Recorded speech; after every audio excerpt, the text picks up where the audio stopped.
actually entering into the first game, which is going to be Arabia. So spawning in on the south side of the map in the color blue, playing as the French, we've got TheMista. On the opposite side of the map, spawning in on the north side in the color red, playing as the Mongols, we've got Leenock. And we have to mention, before we get into this game, notice our wonderful, absolutely beautiful overlay we have here. This is gorgeous. It is absolutely amazing. Now, everything that you are seeing right now on this overlay is in real time. It is being monitored through the game. So just to walk you guys through, obviously you can see the resources on the top of your screen. Underneath that, you've got the housing population for both of the players. Then you've got the village account, the idle villages, the military units, and of course, the relics. And then underneath that, we have all the upgrades as well. So you'll be able to tell what stage the upgrade is at based on the circle beside it. Now, we don't have any circles yet because the upgrades haven't come in. But once they're in, you'll be able to notice that. And there also will be, which is extremely exciting, a global queue on the left-hand side. I'm really looking forward to it because a lot of the time I'll be sitting here wondering, okay, you know, do we have the elite upgrade coming through for the men-at-arms? You just won't know, but now we're going to know. So I'm really looking forward to seeing what we've got here. But let's talk a little bit about this game. So already we can see Mr. bringing back some of the sheep underneath the town center. Now he's going up against the Mongols here. So highly likely, Dave, we're probably going to be seeing some sort of aggression on the gold mine. I've got a sneaking suspicion that Mr. has got something in store for this game. And there's a reason why. It's because he told me what he's going to do. So I'm really looking forward, because he said, like, as you mentioned, he's got a whole game plan, a whole theory about this, and he knows what he's going to do. So I'm looking forward to seeing whether he's actually going to do it and how Leenock's going to play it out. But we can see Leenock's not on the gold. He's got access to the gold right there, but he's not on that gold, which to me indicates that it's probably going to be some early age to aggression. If we go and take a look at Leenock's base, if he's got any buildings on the Uvu, that'll also indicate to us what his plans are, whether he's looking to go for a stable, whether he's looking to go for a barracks. Yeah, this Khan just providing a little bit of pressure right now on Mista, but he is going to be able to pull the villagers away. And I believe there was some sort of building around that Uvu, so maybe he's trying to go for something a little bit earlier here. Yeah, so if we take a look, we can see the villager now coming across the screen. It is heading down towards that gold mine as expected, and we've got Mista, who's placed down the School of Cavalry right next to his town center. This is really key. So what he's going to be looking to do is actually try, and he's going to be making scouts, I suspect, Dave. Looking to get those scouts and put them inside the town center. He wants to hide them away from Leenock's eyes. And then he's going to pop them out at the exact same time. There's going to be hundreds of scouts, thousands of scouts, and look to siege down those outposts. And there's the first outpost. And there we've never seen this before. No, not in a thousand it's years. completely new, completely fresh for N4C. Who would have imagined a Mongol player doing an outpost rush? First scout going to be coming out and looking to siege this down, or at least place a little bit of pressure on that villager. No animation cancelling here, Dave. It feels good. No, it does. It's very refreshing. And speaking of new things as well, Drongo, there was a slight, I guess you could call it a nerf to the early game of Mongols, where they get a little bit less stone from that Uvu with the new patch. But upon talking with all the players here, they feel like it's more of a buff than a nerf, because you get a little bit more once you've hit the Castle Age. That's exactly right. Yeah, so it's definitely perceived as a buff coming through. We see players going to Castle Age very quickly as the Mongols. So no real surprises. But looks like a sheep might potentially go down here. But the Khan going to continue moving back towards that town center. Got to be careful. The sheep does indeed go down, but it's in a pretty safe spot. We now see that feudal age almost coming through here, Dave. Well, it's going to be tough for him to produce if he doesn't have access to the gold. And right now, Leenock is just sitting on that gold with his early spearmen there. And he's got the outpost on the wood as well. Didn't lose that villager forward. Mista is going to have to find some answers here, because that villager is going to sneak around to the other side now, too. The key here, or what we've got to really watch now, is the town center. Is the town center training scouts? Because if the town center is training, it's only training villagers at the moment. So he's looking to keep the scouts coming out from the School of Cavalry. He's going to be using this to siege down the outpost. And you can see now moving towards those villagers, the spears coming around the south side of that tree line. And looking to reinforce this position. He's got to be careful with that villager. He's only got the one villager out, so if he loses this, tower rush is shut down. You betcha Mista knows that as well. I mean, he's going for the mill, and he's got an archery range as well, so he's going to shift into some archers to counter these spearmen and help his scouts against that tower. But right now, it looks like the tower will go up, so he's going to have one on either side of his wood line. Yeah, he's got to be very careful here. I can see that we've got 2 archers in queue over on the left side of our screen because we've got our production queue. And now that archer coming out, got to be careful. Looking to try and take down that villager. You can see he's just focusing down the villager. Khan is still there, so providing some protection to the villager, but the villager is so weak here, Drongo, and the villager goes down! Oh my goodness, the outpost was so close to being completed, and now it goes down, and Mista has to be feeling quite comfortable. He's got 1 outpost on the other side. Granted, it is within range of his gold, but he should be able to deal with that now. He's going to be very happy, because if we take a look at the minimap, we can see there's also a gold mine just to the back of his base. So he's got a safe gold back there.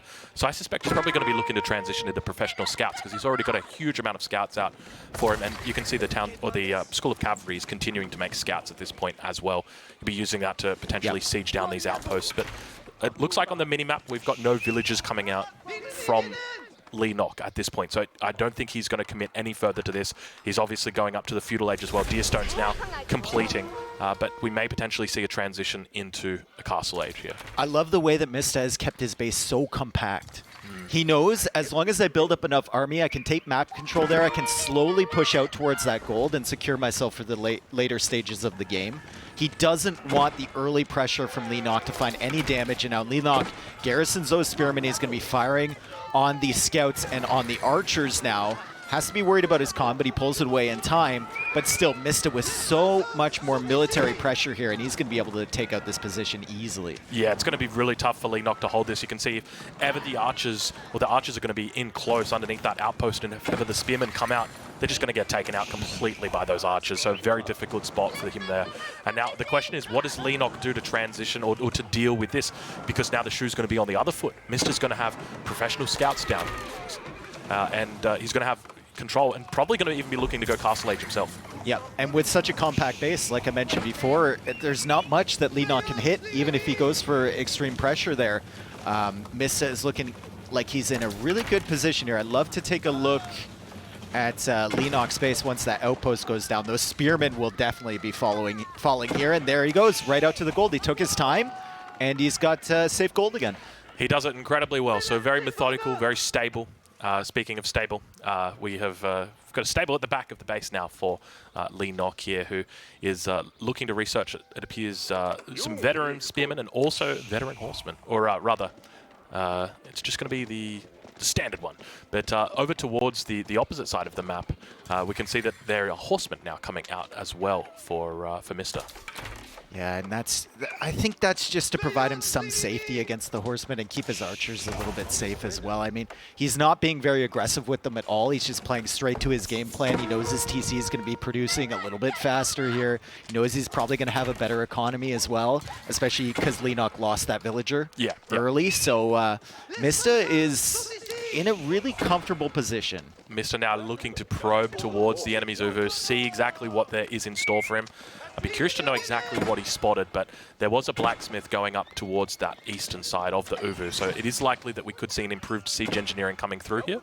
Leenock's got plenty of stone in the bank, but he manages to chase away those scouts. Interestingly, no professional scouts at this point, despite the large mass of scouts that existed. Yeah, and I don't know... I don't think Mista really has much food available to him. I think he's only on the berries right now. There's no carcasses left under his TC, so... There it is, professional scouts coming in. Okay, that makes a lot of and sense. It's not the only tech that's coming in. Take a look at the top of your screen, Dave. Over on the left or the right-hand side, underneath Leenock's flag, you can see right now something is researching. It is +1 ranged armor. And we can tell because it's got that beautiful gold ring around it on the outside. So big shout out to Felix for this absolutely beautiful... Overlay guy. Yeah, the overlay guy. He's done an amazing job on this. So very, very big shout out to him. It's beautiful. You've done a great job. So if anyone's wondering, that doesn't show the progress of the research. It just shows that it's currently coming in right now. Correct. So once that's in, we will see that circle pop up. Mista still being a little bit safe, and I think that's fair to play French against Mongols, to play safe, and he's going for outposts on both the berries and the gold. He's gone way out there for the berries. Yeah, and really. He's gone for professional scouts, so he's going to have food for days. He is going to have a lot of food, that is for sure. Now beginning to pick that up. We see the first knight of the game coming out, looking to clean up that scout, going to go down.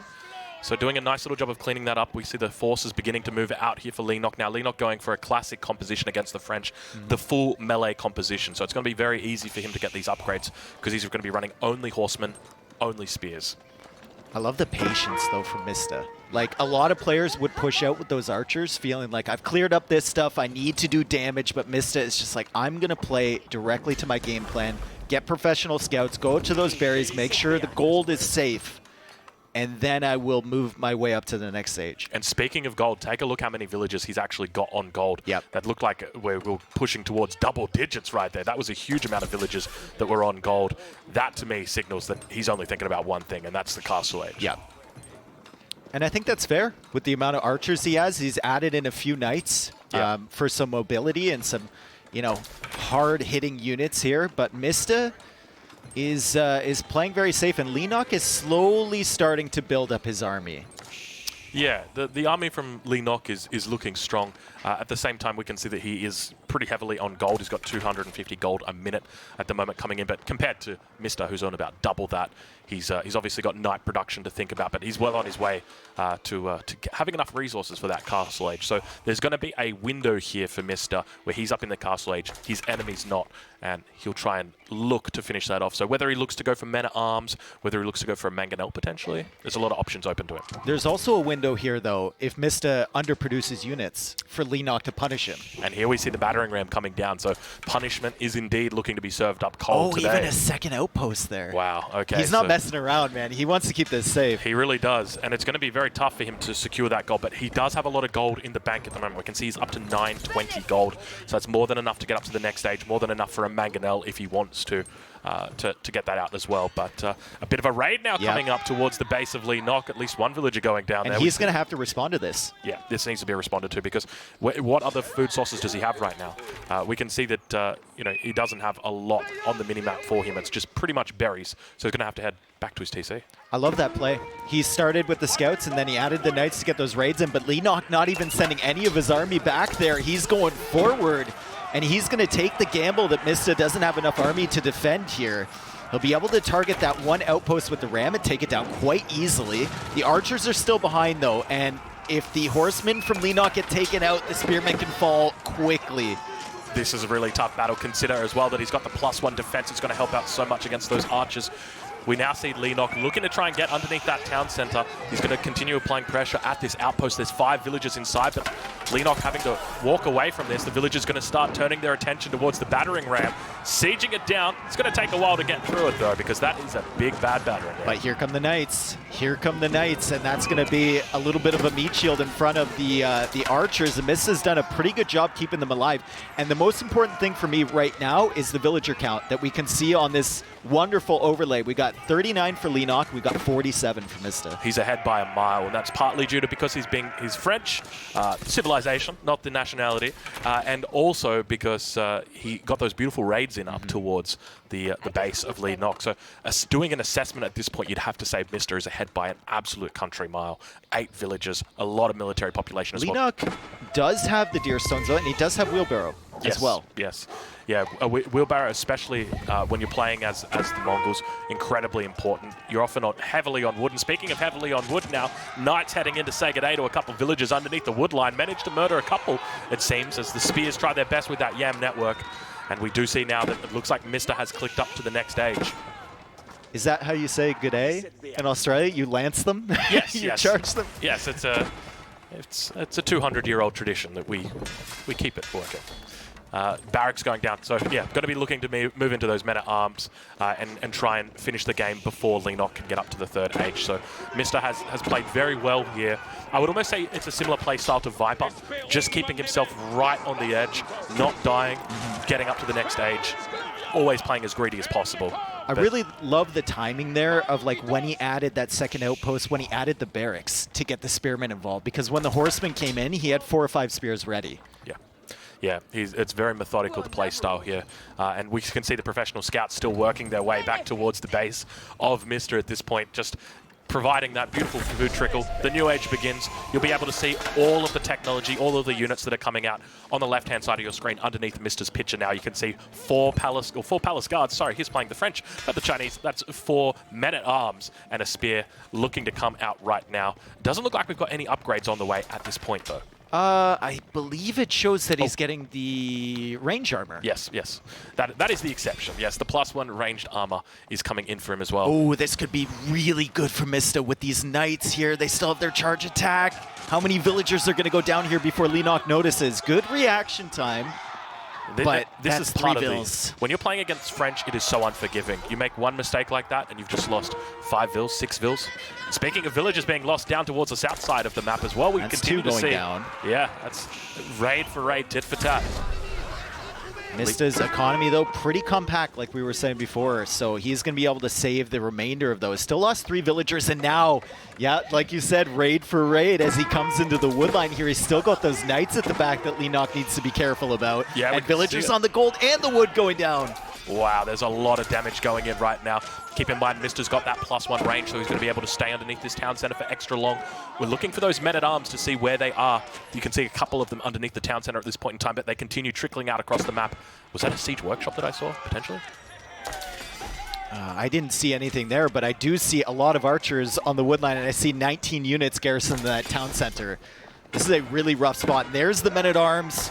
Horsemen going to engage against them. A bunch of those horsemen are weak, though, so he needs to be careful. And here comes the knights. And Mista is in a fantastic position. And he takes game number 1, French against Mongols. And that looked very comfortable. Leenock didn't really commit to anything. And Mista just played his game plan. Incredibly well played by Mista. Very methodical. There were a couple points there. It looked scary, but he kept his cards close to his chest, and he played it. And you can see now, big, beautiful smile on the face of Mista. He's very happy to have come out successful in the first game here. Yeah, and Leenock looks maybe a little bit confused there. Yes, well, not only because he lost the game, because there was also a small individual who was standing behind him. I'm not sure if you saw that, Dave. But, I think, yeah, that individual, he's been creeping around here for a little bit. Yeah, what's his story? I don't know. Honestly, I don't know, but I have a feeling we're going to see more of him as the event goes on. So now, game number 2, we make our way to Leenock's home map. And what did he have selected? Altai, Highview. Okay. So they're your big ticket items, Altai, Highview. So he feels very safe on Altai. We often see him go for the Chinese on Altai. Obviously, Delhi, they're a strong civilization, so that's always going to be an option as well. And I think from all the conversations I've had with Mista, he said he's not afraid of the Chinese, but actually he said he's not afraid of anything. So I don't know how to judge it with that guy. Yeah, you got to be careful of him. But yeah, I'm curious to see how the picks are going to go for the next game. But we'll keep you guys up to date with what happens there. But I got to say, that last game, it really just came down to the raids. There was just so many raids that went down. And I think that's the thing. When you're playing against the French, obviously having access to the knights in the Second Age, it's so unforgiving. It's just, 1 hit, 2 hits, dead.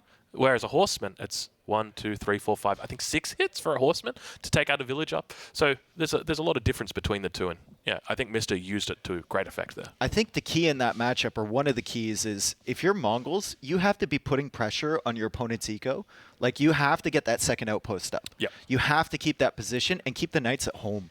Yes. So that they're not on your berries at the back or not on your gold at the back. Keep the aggression in their Leenock base. lost, what, how many villagers to those knights? 8, maybe? Between the gold and the berries? Have a check. Timeline. You can, yep. Don't worry, guys. We'll get it for you. Timeline. And then we go into village account. Oh, gosh. It's not pretty. 1. How many is that? 1, 2, 3. 3, 4. 5, 6. I'm going to go with at least 6 before the game ends. I think that's probably the point where Leenock tapped out when he realized that his villagers over on those berries were getting killed at the same time. Yeah, and he had to divide his army too. He had to send the spearmen over there. Yeah. He had to send the horsemen to the other area. He saw the men-at-arms coming across, and he just decided there was no way. The position was not tenable for him. And now we head into game number 2 here soon. Yes. Now, it does say on the screen at the moment, Mista 0, Leenock 0. That is a... don't worry, we'll get it fixed up. It is Mista currently in the lead 1-0 over Leenock. So it's going to be Leenock's pick. So he could go for Lipany here. I feel like Lipany's a very stock standard play, whereas Altai, it's kind of like the one where you've got like a trick up your sleeve and you pull it out. So I suspect we might see that. Does he want to go back to his comfort zone? If you're down the first game in a best of 5, do you go for the Chinese pick? He's very well known for it. I feel like you do. I think it's a very reasonable thing to do. Yeah, you want to try and get that you want to get on the board, don't you? That's what it's all about. You know, get that momentum back in your favor. The funny thing is about Mista, he was saying we have these heart rate trackers, and we didn't get to go into it last game, but we probably will this game. And each of the players are wearing one of them. And he said the more that he wins, the more nervous he gets. And as soon as he loses a match, it like grounds him back. Really? So he says if he's up 2-0, he can feel it in his whole body.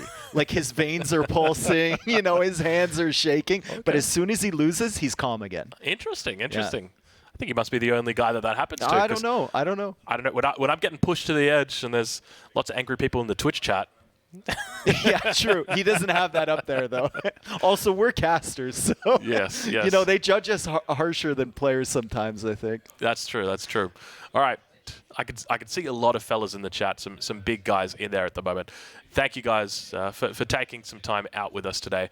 Now, one of the things to note is that there was a little bit of a delay between watching the game and the players. You could kind of tell that Mista had won already. He did this little thing where he goes, you know how like the dog shakes its mouth and it's got like all the wet fur? Yeah. Same sort of thing. I could tell the game was over at that point. I don't know about you, Dave. Yeah, it's about 10 seconds. Yeah, about 10 seconds. So you guys will pick that up. But yeah, I mean, heading into this second game, not long to go now. Players, I suspect, are very close to it. I'll actually check and see whether we've got the civilization picks yet. Indeed, we do. All right, so we're going to be heading into... It is Altai. It's going to be the map. And the civilization picks, we are waiting. I think Leenock is like... in concentration mode here, and Mista just kind of looked over at him like, are you good to go? Like, what are you doing? And there it is. There's the picks. There it is. The Chinese coming out on Altai, going up against Mista's English. Interesting. Mista's been a big fan of English. He's been talking about this matchup quite a bit as well. Yeah, and when I talked to him about all the civs, his feelings on English is that they're just a safe pick. Yeah. Basically, they're good on any land map, essentially, and they can match up well against any civ if you play them correctly. The problem is if you lose a couple fights early, you might be in trouble. That is a big thing that we've seen. If you even just a single longbow can really make the difference, because it's about building up that mass. You got to remember that obviously the English, they really rely on having that mass, and just a single longbow going down in the early stages can mean that's one less longbow for the next fight, and that begins to build. So yeah, 100%. I think this is a great pick for Mista, but at the same time, Leenock, he's going to be in a very happy place here. There also was a match that was quite interesting to watch. I think Neely and I cast it, where Mista opened double stable with English and didn't make any longbows. Yeah. Because he knew his opponent wouldn't go into spears because he had the ability to make longbows. Correct. So there's a bit of mind gaming, isn't there? It's almost like chess or rock, paper, scissors. Or RTS. Or RTS, yes.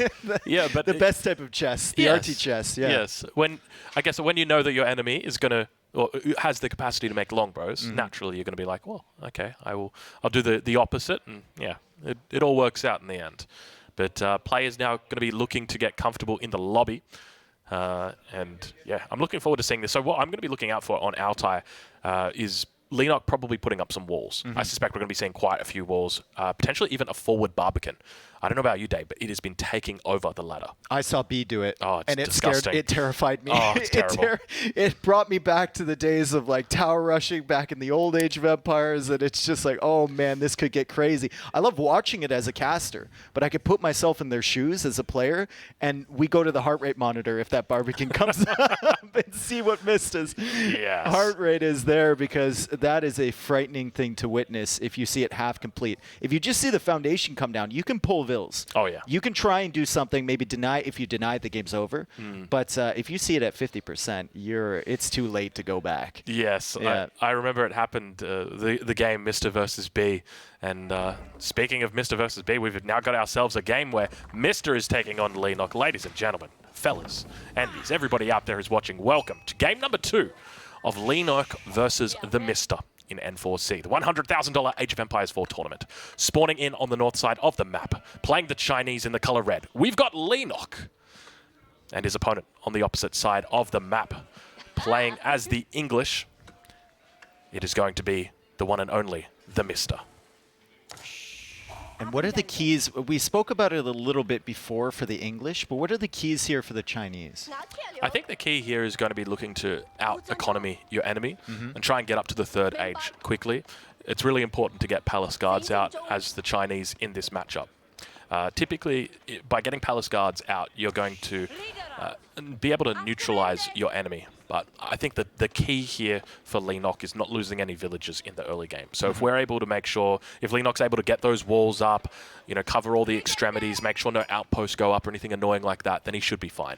But that's if he plays standard. We could see a forward Barbican out of him today. And remember the rules of this tournament. No stone walls in the 2nd age either. Correct. So it's only going to be those wooden ones that you see, at least in the 2nd age. But taking a look at Leenock, we can already see he's got that Imperial official out working on the mill. It's going overtime. Nothing too funky, it looks like. It doesn't seem like any crazy upgrades or any. Still hasn't got the wheelbarrow. No survival techniques for him either. But we'll check on the town center and see what he's got underway when we come back. But we can see 3 on gold now over for Mista as well. What is the army composition you expect from Mista? I think it's very safe to say that he's just going to play spear longbow. I think it'd be pretty crazy, especially on this map, to go for horsemen.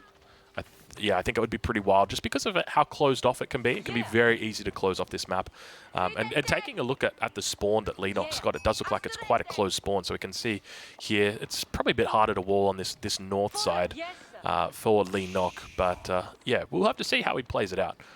I suspect that we're just going to be seeing spear longbow, but there may be a men-at-arm transition that comes in. I can kind of smell that one as well, Dave. And it has to be pointed out here as well, if anyone's wondering, these map seeds have been vetted by our wonderful observer Vodka. Yes. By the way, I feel like we should shout him out here, a pro player in his own right. Correct. And they've been given a 2nd review as well from some people here. So they are still random.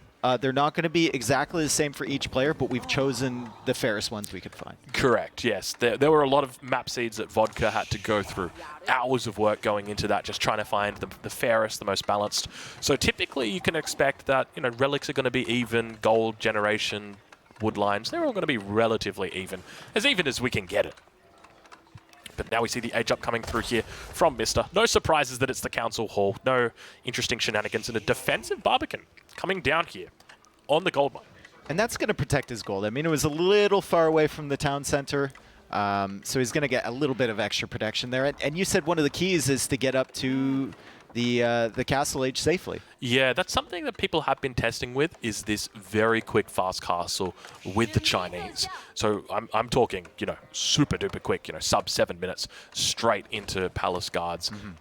So that is something that Leenock could be looking to do. He is still quite heavy on wood, so it might not be the case here, but we can already see that mill coming down close to the town center here for the Mista.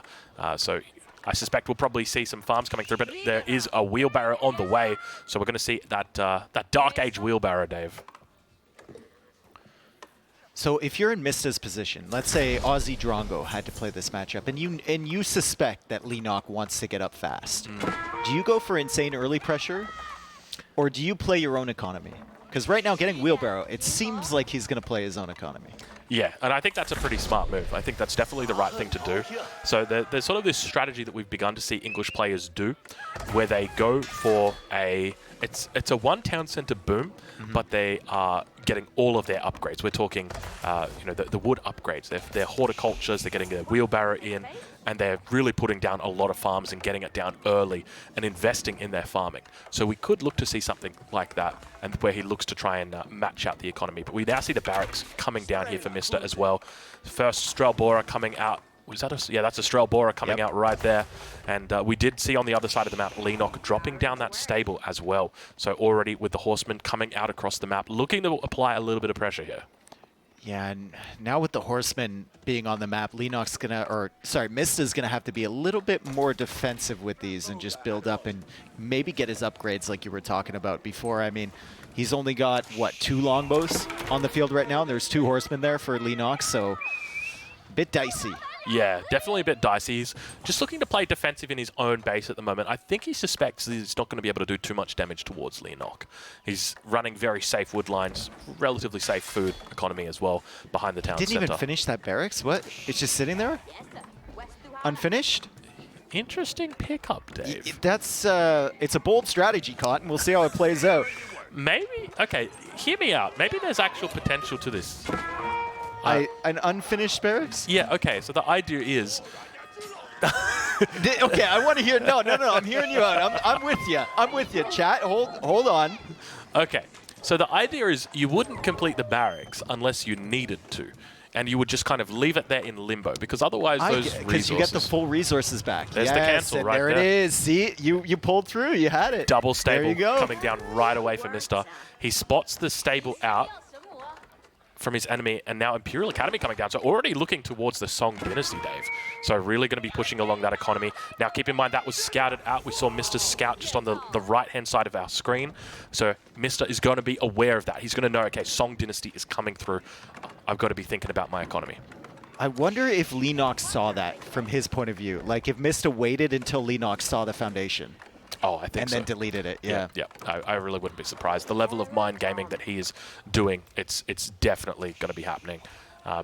Yeah, you can see there, unfortunately, doesn't really tell too much other than he's not at this point in time aware of the double stable. We can see that scout running quite a wide ring here, but it's probably going to be spotting those out now coming into line of sight. So he will spot out the double stables here from Mista. So this is a pretty smart move when you think about it, okay? Because Mista opens up, he's got his longbows. So how does his enemy react with a stable?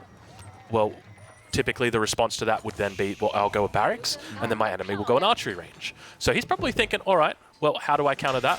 Double stable. And now we see the mind barracks. gaming coming in. The barracks comes in here instead of the archery range. And this is a really smart move by Mista. Why is it smart? Because he's gone for Song Dynasty, which means Chokunu are going to be potentially in play. He stops those Chokunu from ever coming out, because if they come out, he's going to be in serious trouble. So double stable there for Mista.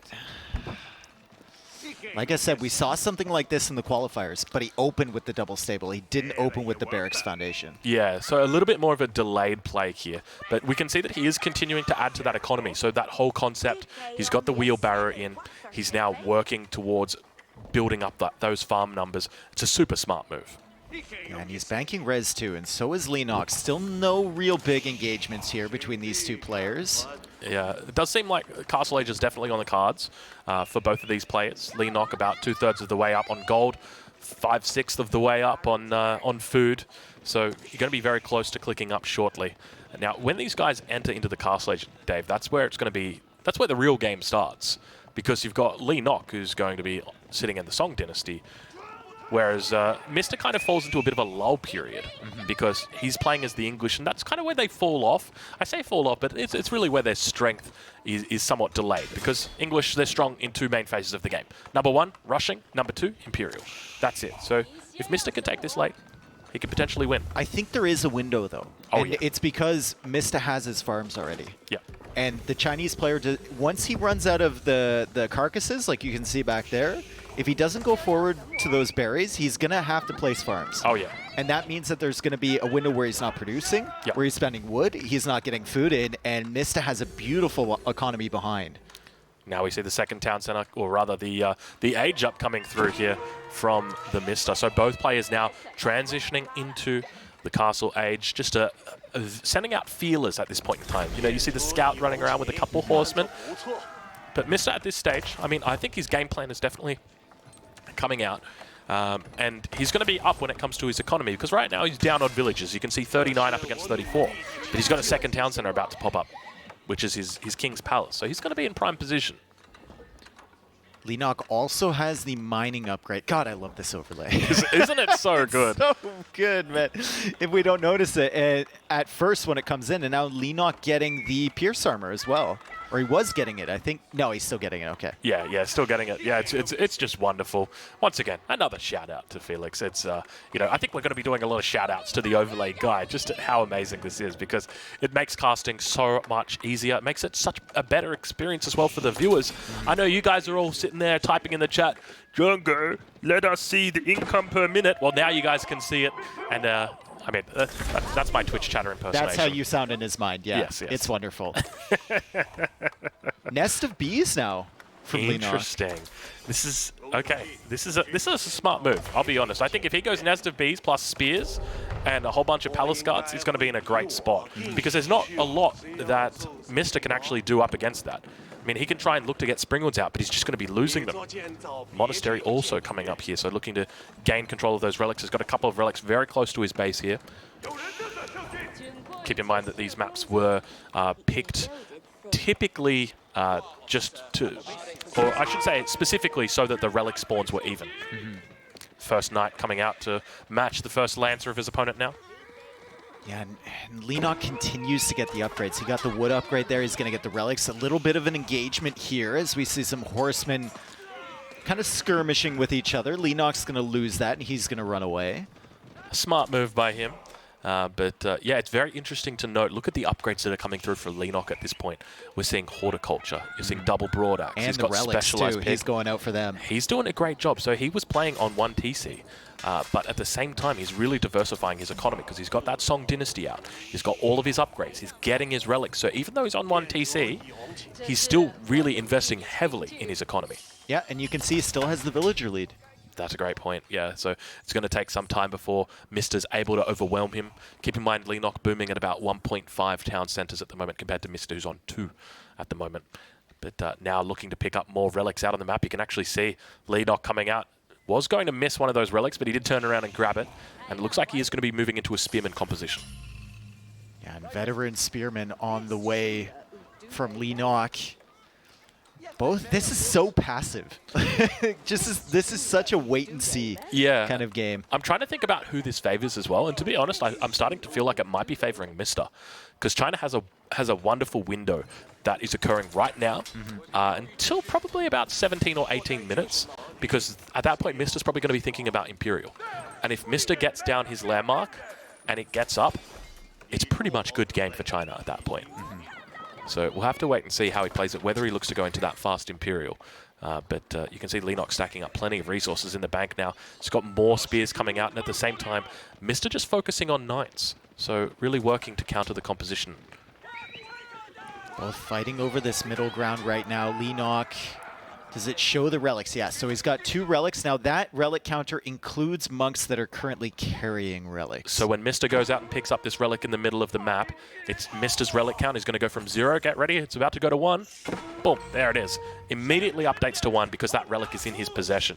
But speaking of possession, a second town center about to come down for Leenock. The nest of bees firing off. Dave, aren't they beautiful?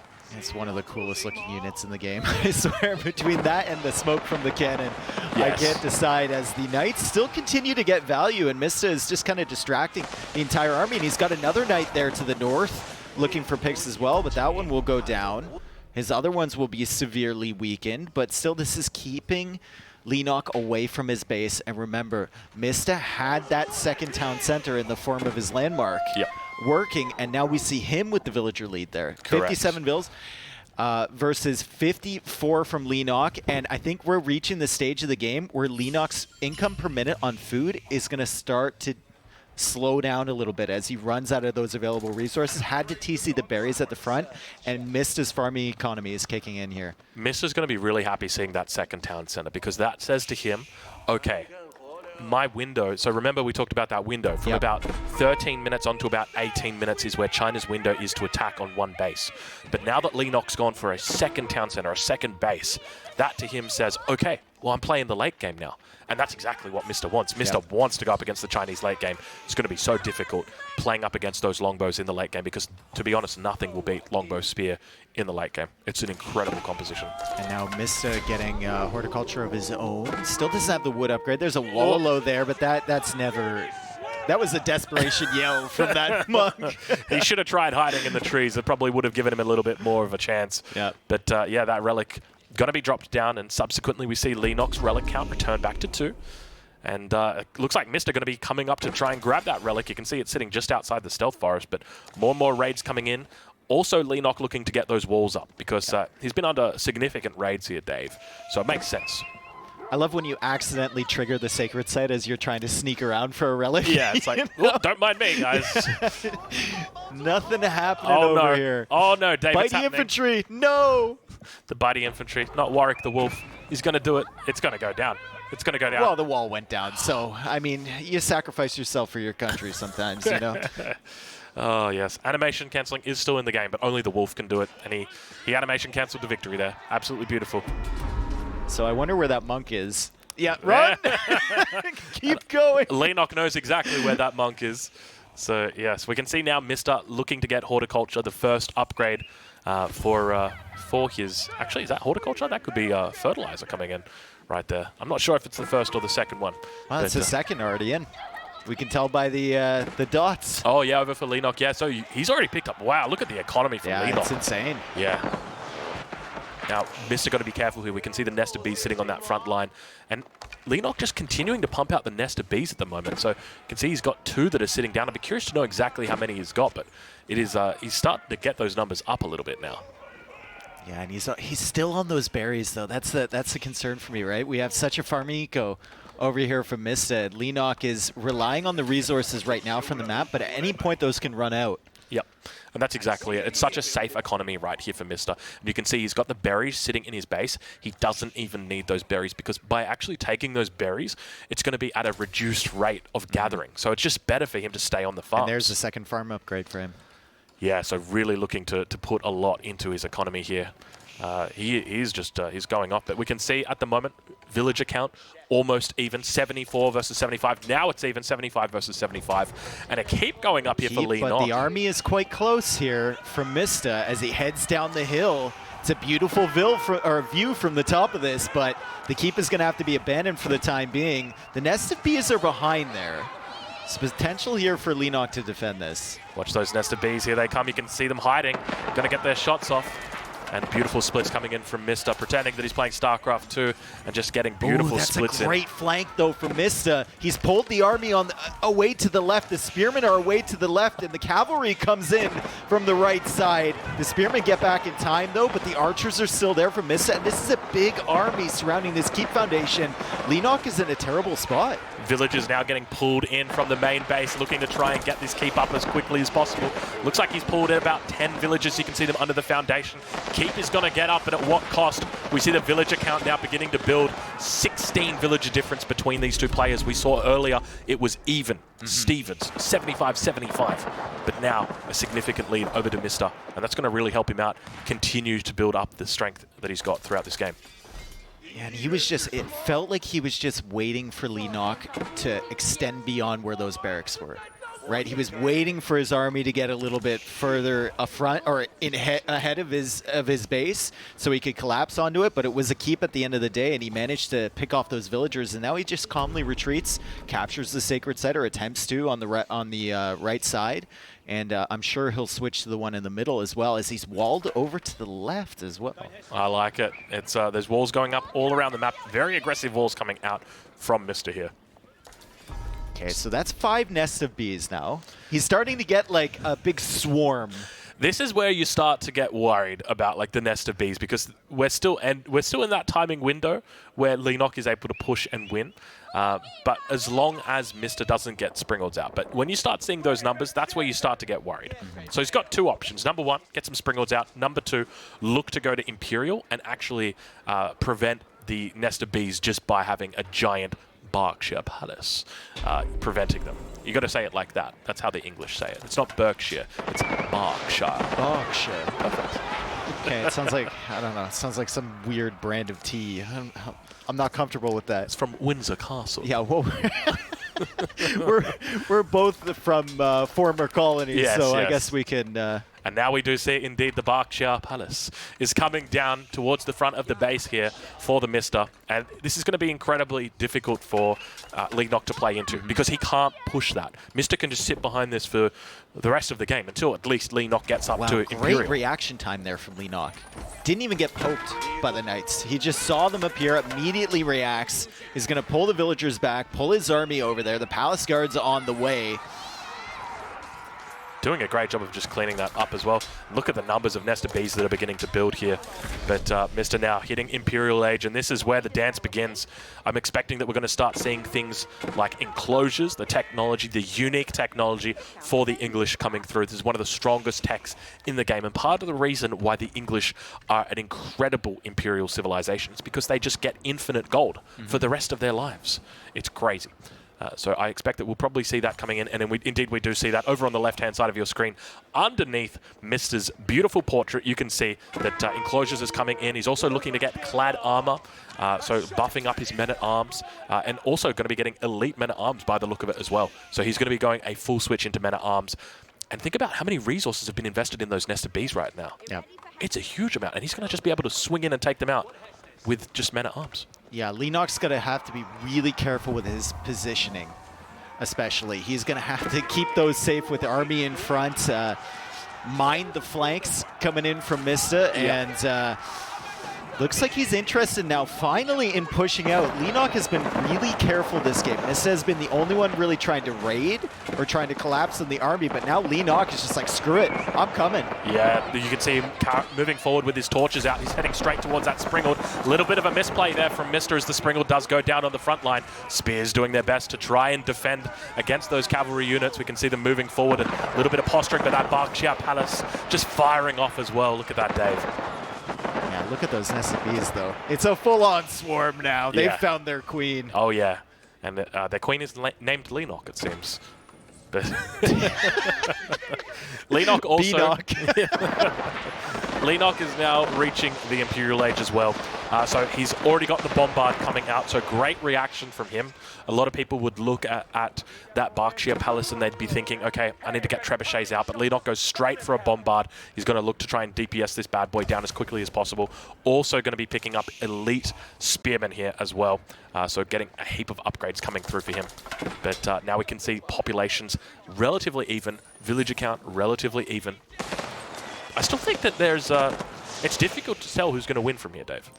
That tax official just got away with his life. I think it was 1 HP, and he just managed to sneak away there. It's always amazing, though, that Mista always has these random units kind of up here, distracting Leenock's army. And I'd love to actually, for the first time, I'd love to, if we could, go to one of their point of views and see what they're focusing on here. It'd be absolutely awesome.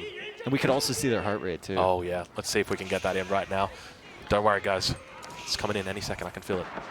No, I've just been told that that will be available later on today, so it is not available currently, but we will continue on with the spectator overlay provided by our wonderful spectator, Vodka, as he's looking at all the important parts of the map. The sacred site over on the left still hasn't been captured there. Yeah, it still sits out Well, he's thinking, you know what? He's looking at it. It's close. He's very close to thinking about it, isn't he? But interestingly, one of the things I want to point out as well is that Leenock is now going for a lot of the unique Chinese tech. So pyrotechnics just came in for him. This is such a strong technology, and part of the reason why China's late game is considered by many to be one of the best, because their bombard range increases from 10 up to 12.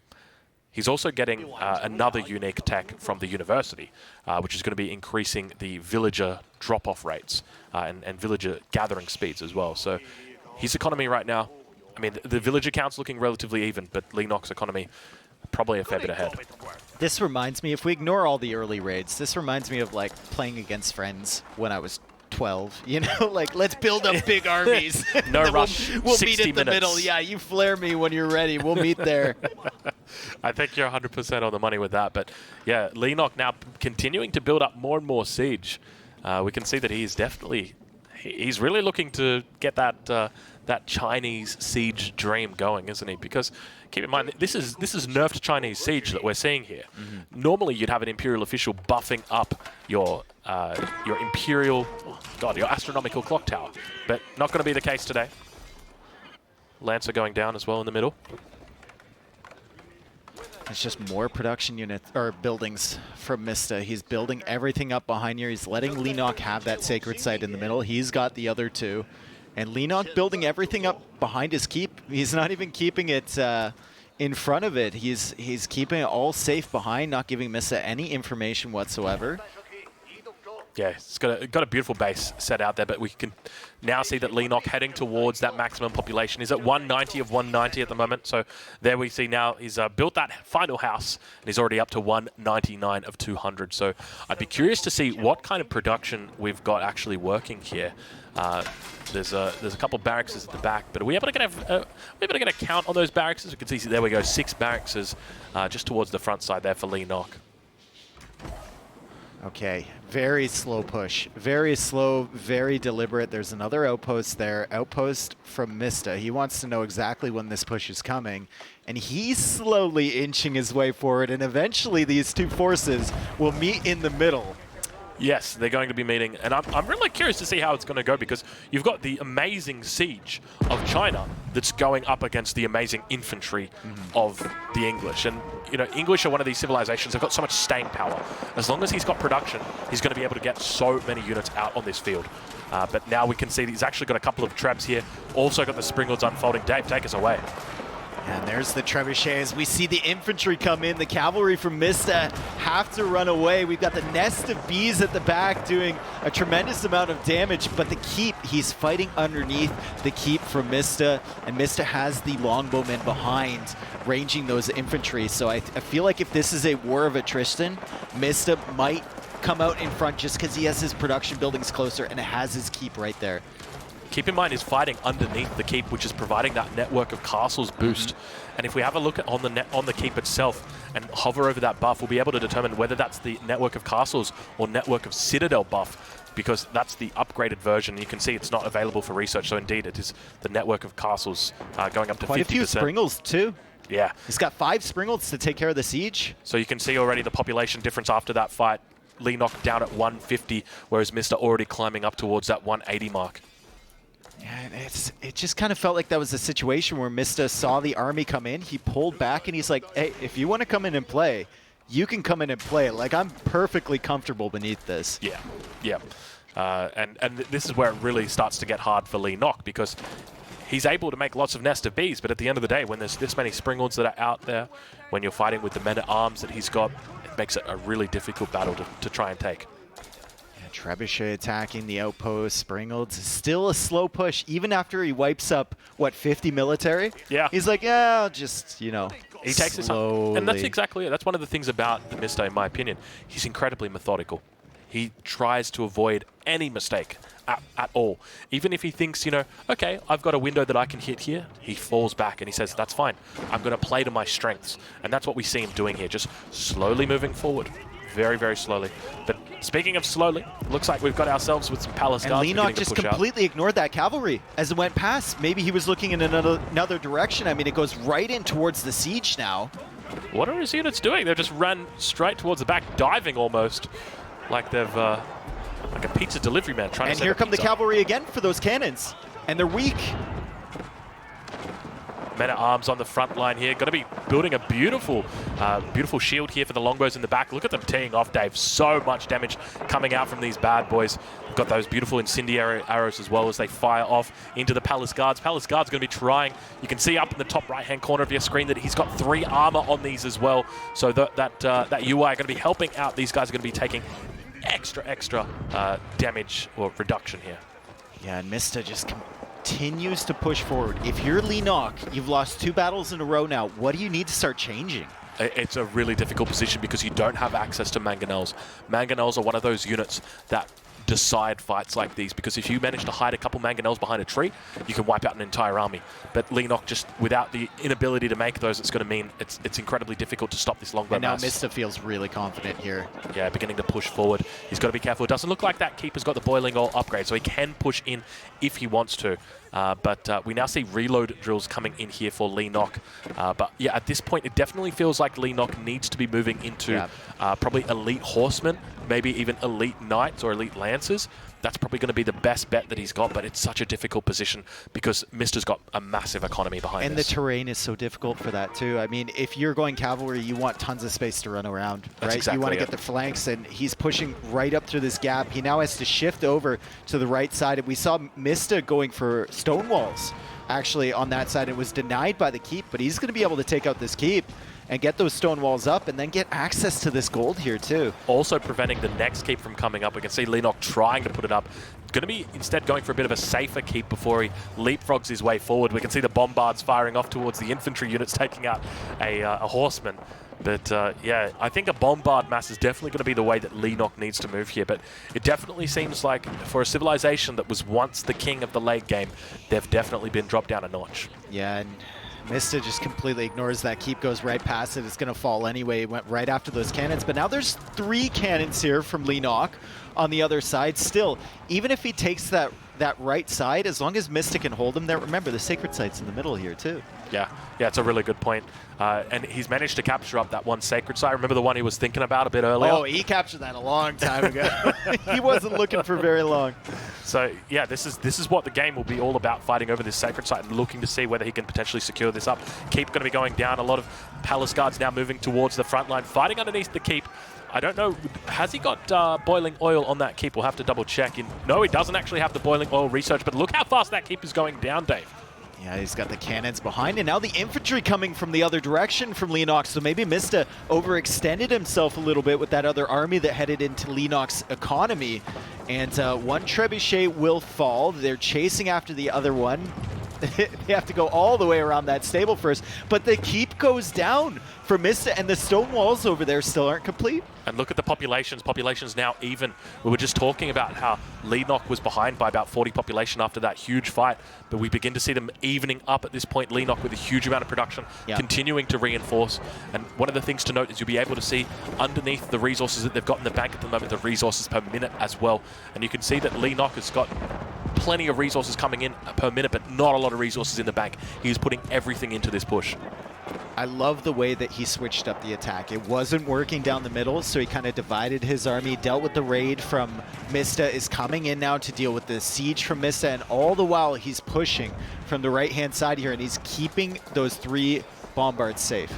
Yeah, doing a great job with this. And that's really it. If he can keep these bombards alive, there's not going to be a lot that Mista can actually use to deal with them. And this is part of the reason, sort of why I've said that China is so strong in the late game, because these bombards have got that extra range. So to counter the bombards, you're going to need to make springalds of some sort. And they've got the exact same range as the bombard. So now we see those horsemen beginning to move past the infantry on the front line, focusing down that clock tower bombard. Looks like it is going to go down. No villagers up to heal with it. Keep in mind, Dave, we did see recent buffs towards horsemen, scouts, lancers, in torching siege units. So this is Mista using those recent buffs to great success here. And he's going to be able to take out the nest of bees as well, though to be fair, Leenock just kind of left that out in the cold to die alone. And Leenock, while this fight is going on, while Mista is distracted there, he has so many villagers on that gold. So even if he loses that position, the amount of gold he's taking from that right now is insane. Yes, he's got 3 mining camps around that gold, so he is definitely going ham on that. But take a look at the military population, or the populations rather. We're now seeing a significant swing. 117! Leenock up 30 population over his opponent right now. That is absolutely insane. And Mista, it looks like he really, at one point he was up to 114 villagers. So he really cut back on villager population to make way for his army. And he's down at 88 now, so... He just really has to try and hold this out. I think that's going to be his play now, so I wouldn't be surprised if we even see this game potentially go up to an hour, because it's going to be about exhausting the Chinese player and surviving until that point where there's no resources left for them. And then using the strength of your enclosures, which is that gold trickle that we see coming in from the farms. And we can now see, so if we look over at the farms, there's going to be occasional +1 golds that come in. And that is that enclosures technology. And that's going to keep giving back. There it is now. So that's going to keep giving for the rest of the game. He's going to have a safe gold source, whereas Leenock's going to come out here. He's got to fight for this gold. Mista doesn't. So it's just about, that attrition. Leenock, though, now down to 150 pop, and Mista's back up to 140, so this game keeps it just, the balancing act continues here. I'm going to crack open my second drink, Dave, because we are getting well and truly into this game. It's definitely time. If you guys haven't put your feet up already, put them up now, because we are settling in for the late game. You thought Imperial was where it ended. No, we're in post-Imperial now, baby. This is where the fun begins. And one of those bombards went down. One of the bombards went down, and Leenock is in retreat now. The gold, a lot of it has been taken. Yeah. So even if Mista takes that position, he's probably not taking it for the gold, just for a map spot at this moment, because Leenock has been all over that thing. And the population's now very, very even. Yeah. One thing to note, Mista seems quite ahead when it comes to resources a minute. So with regard to food, is about 800 ahead. That's quite significant, especially when you're trying to reinforce a lot of these infantry units. At the same time, Leenock is looking to reinforce his bombards, and you can see he's making plenty of bombards. Also getting through a couple of cannon emplacements as well. Mista still has 1,300 stone in the bank too. But you can tell, like, he's noticed that. He's just waiting for the opportune moment. Yeah, definitely. Now, one other thing to note is we may potentially see the battle shift down towards the west side of Altai. There is another large gold mine down there. So Leenock probably has scouted that one out, might potentially turn his attention down towards there. It's a little bit further away, but I suspect that Mista will try and fight as valiantly for that position as well. I think Leenock doesn't do that until he's like pop 180, maybe pop 200. Yeah. It's really tough in these balancing act games where you're at 150 and you got to send, 20 population down there to secure it. It's going to be tough because you might lose the middle. But right now, Leenock taking control of the middle. He's coming in here with the cannons. He's got some outposts going up behind it, and he's got another army ready. And the population difference is now 32. He's throwing away a couple of these bombards, though. He sent them up to the front line. I think he may have made a little bit of a micro error there, but it looks like he's got villagers on the front line. Going to be able to heal this one up. Already taking out the infrastructure of his opponent. A barracks going down as well here. Trebuchet sitting safely here for Mista, but not going to be able to do too much on the defense.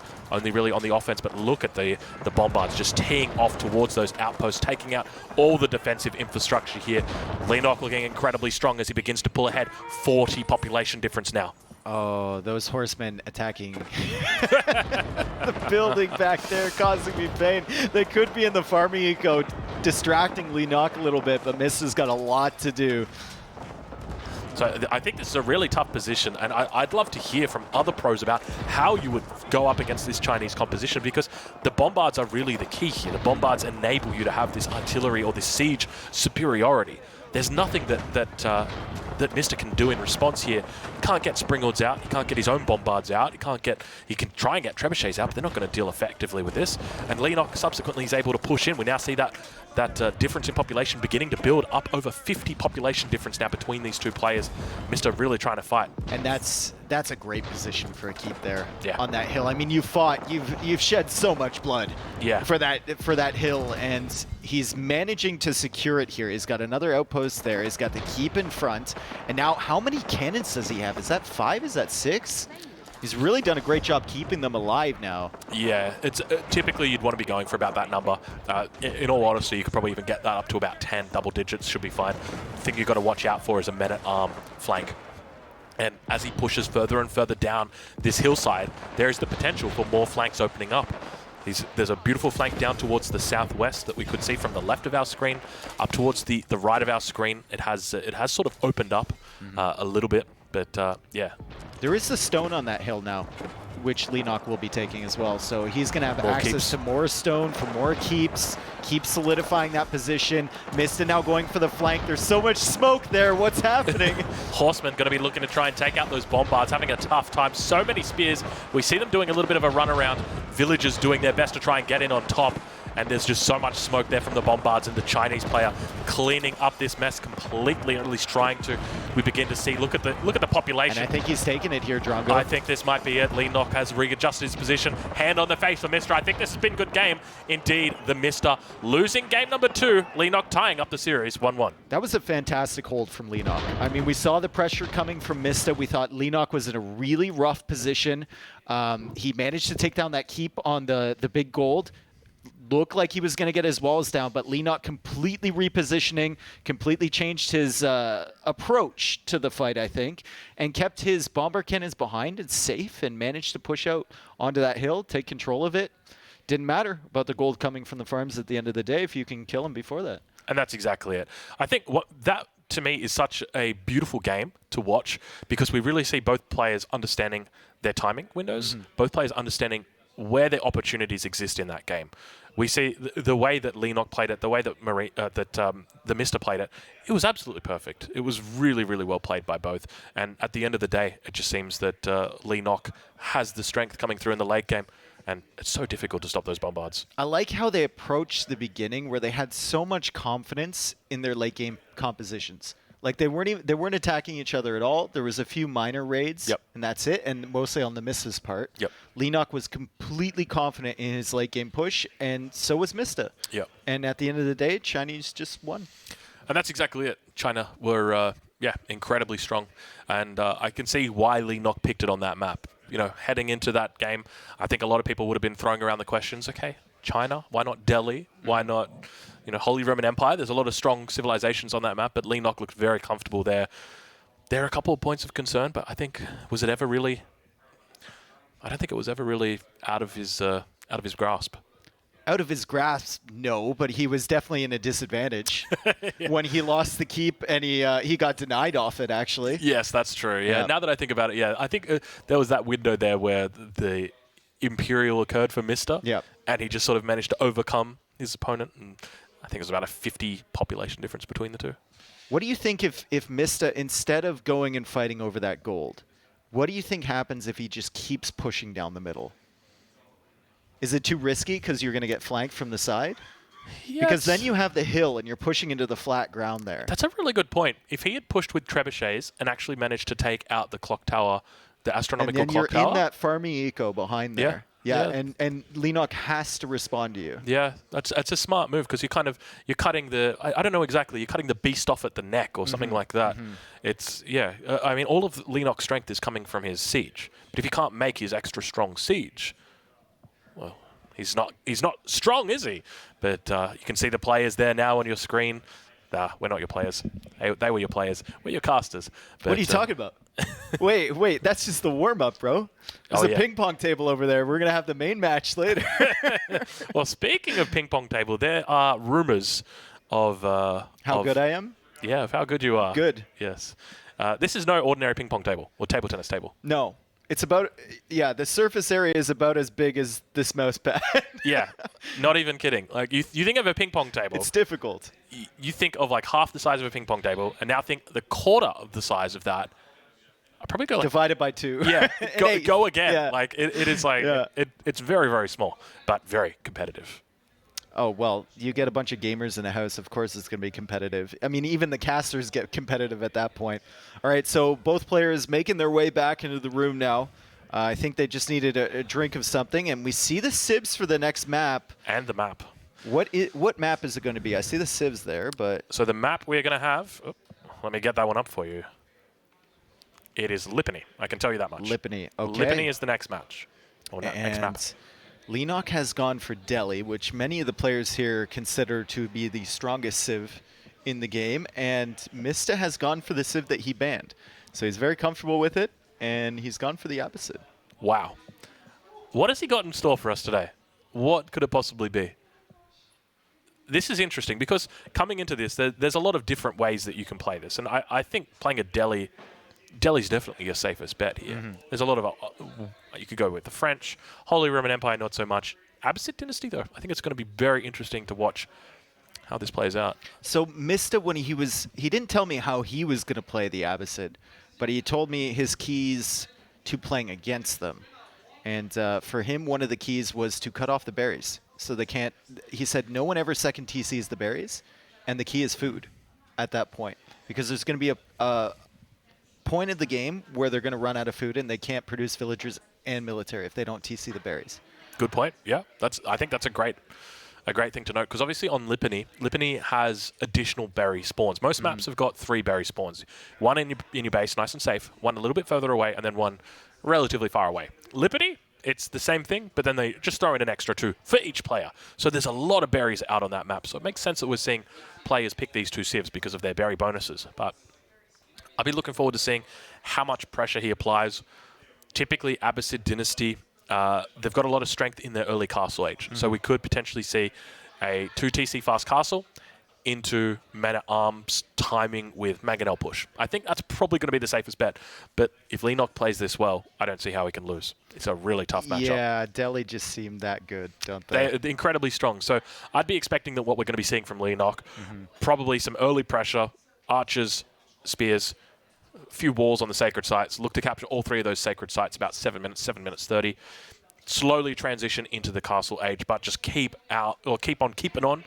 So who knows? We might see some potential horsemen coming out from Mista to at least delay that inevitable castle age. Important to say too. I mean, he's not playing Delhi here, so he has them for future games. And this isn't the deciding game, right? This isn't match point for Leenock. So even if Mista goes down 2-1 here, which if you believe him makes him more calm somehow, he's going to have the Delhi to use later on in the set. That's a really good point. And there's a lot of good maps that are still available to him. So checking on the maps that these guys have got, keep in mind Mista's still got King of the Hill in the bag, a great Delhi map. Mongols was banned too. Yeah, that's a great point. Yeah. And then also High View. So we could potentially see Rus on that map. Could also see Delhi there. So yeah, a lot of good options by it. If he can take this map away from Leenock, it's kind of like tennis basically. Think of like tennis with your break point. It's the same kind of concept. It would be, you would just not expect it to happen. Tennis, chess. Was there any other games you mentioned? Table tennis. Table tennis. It's like everything. Yes. I saw Leenock just head back into the room, so we're going to get rolling here pretty soon. All right, I'm looking forward to it. Oh my God. Apparently the cops saw him too. Can you guys hear that in the Twitch chat? I'm sure they can. Oh, doggo. Oh. Grubby's dog. Isn't she a beauty? Look at that. Oh, so cute. Champion. Oh, I mean, we don't need to commentate how beautiful that dog is. You guys can see that right there. Oh, look at that. A little bit of a handshake. Wow. That is a gorgeous dog. That is such a good boy. Or girl.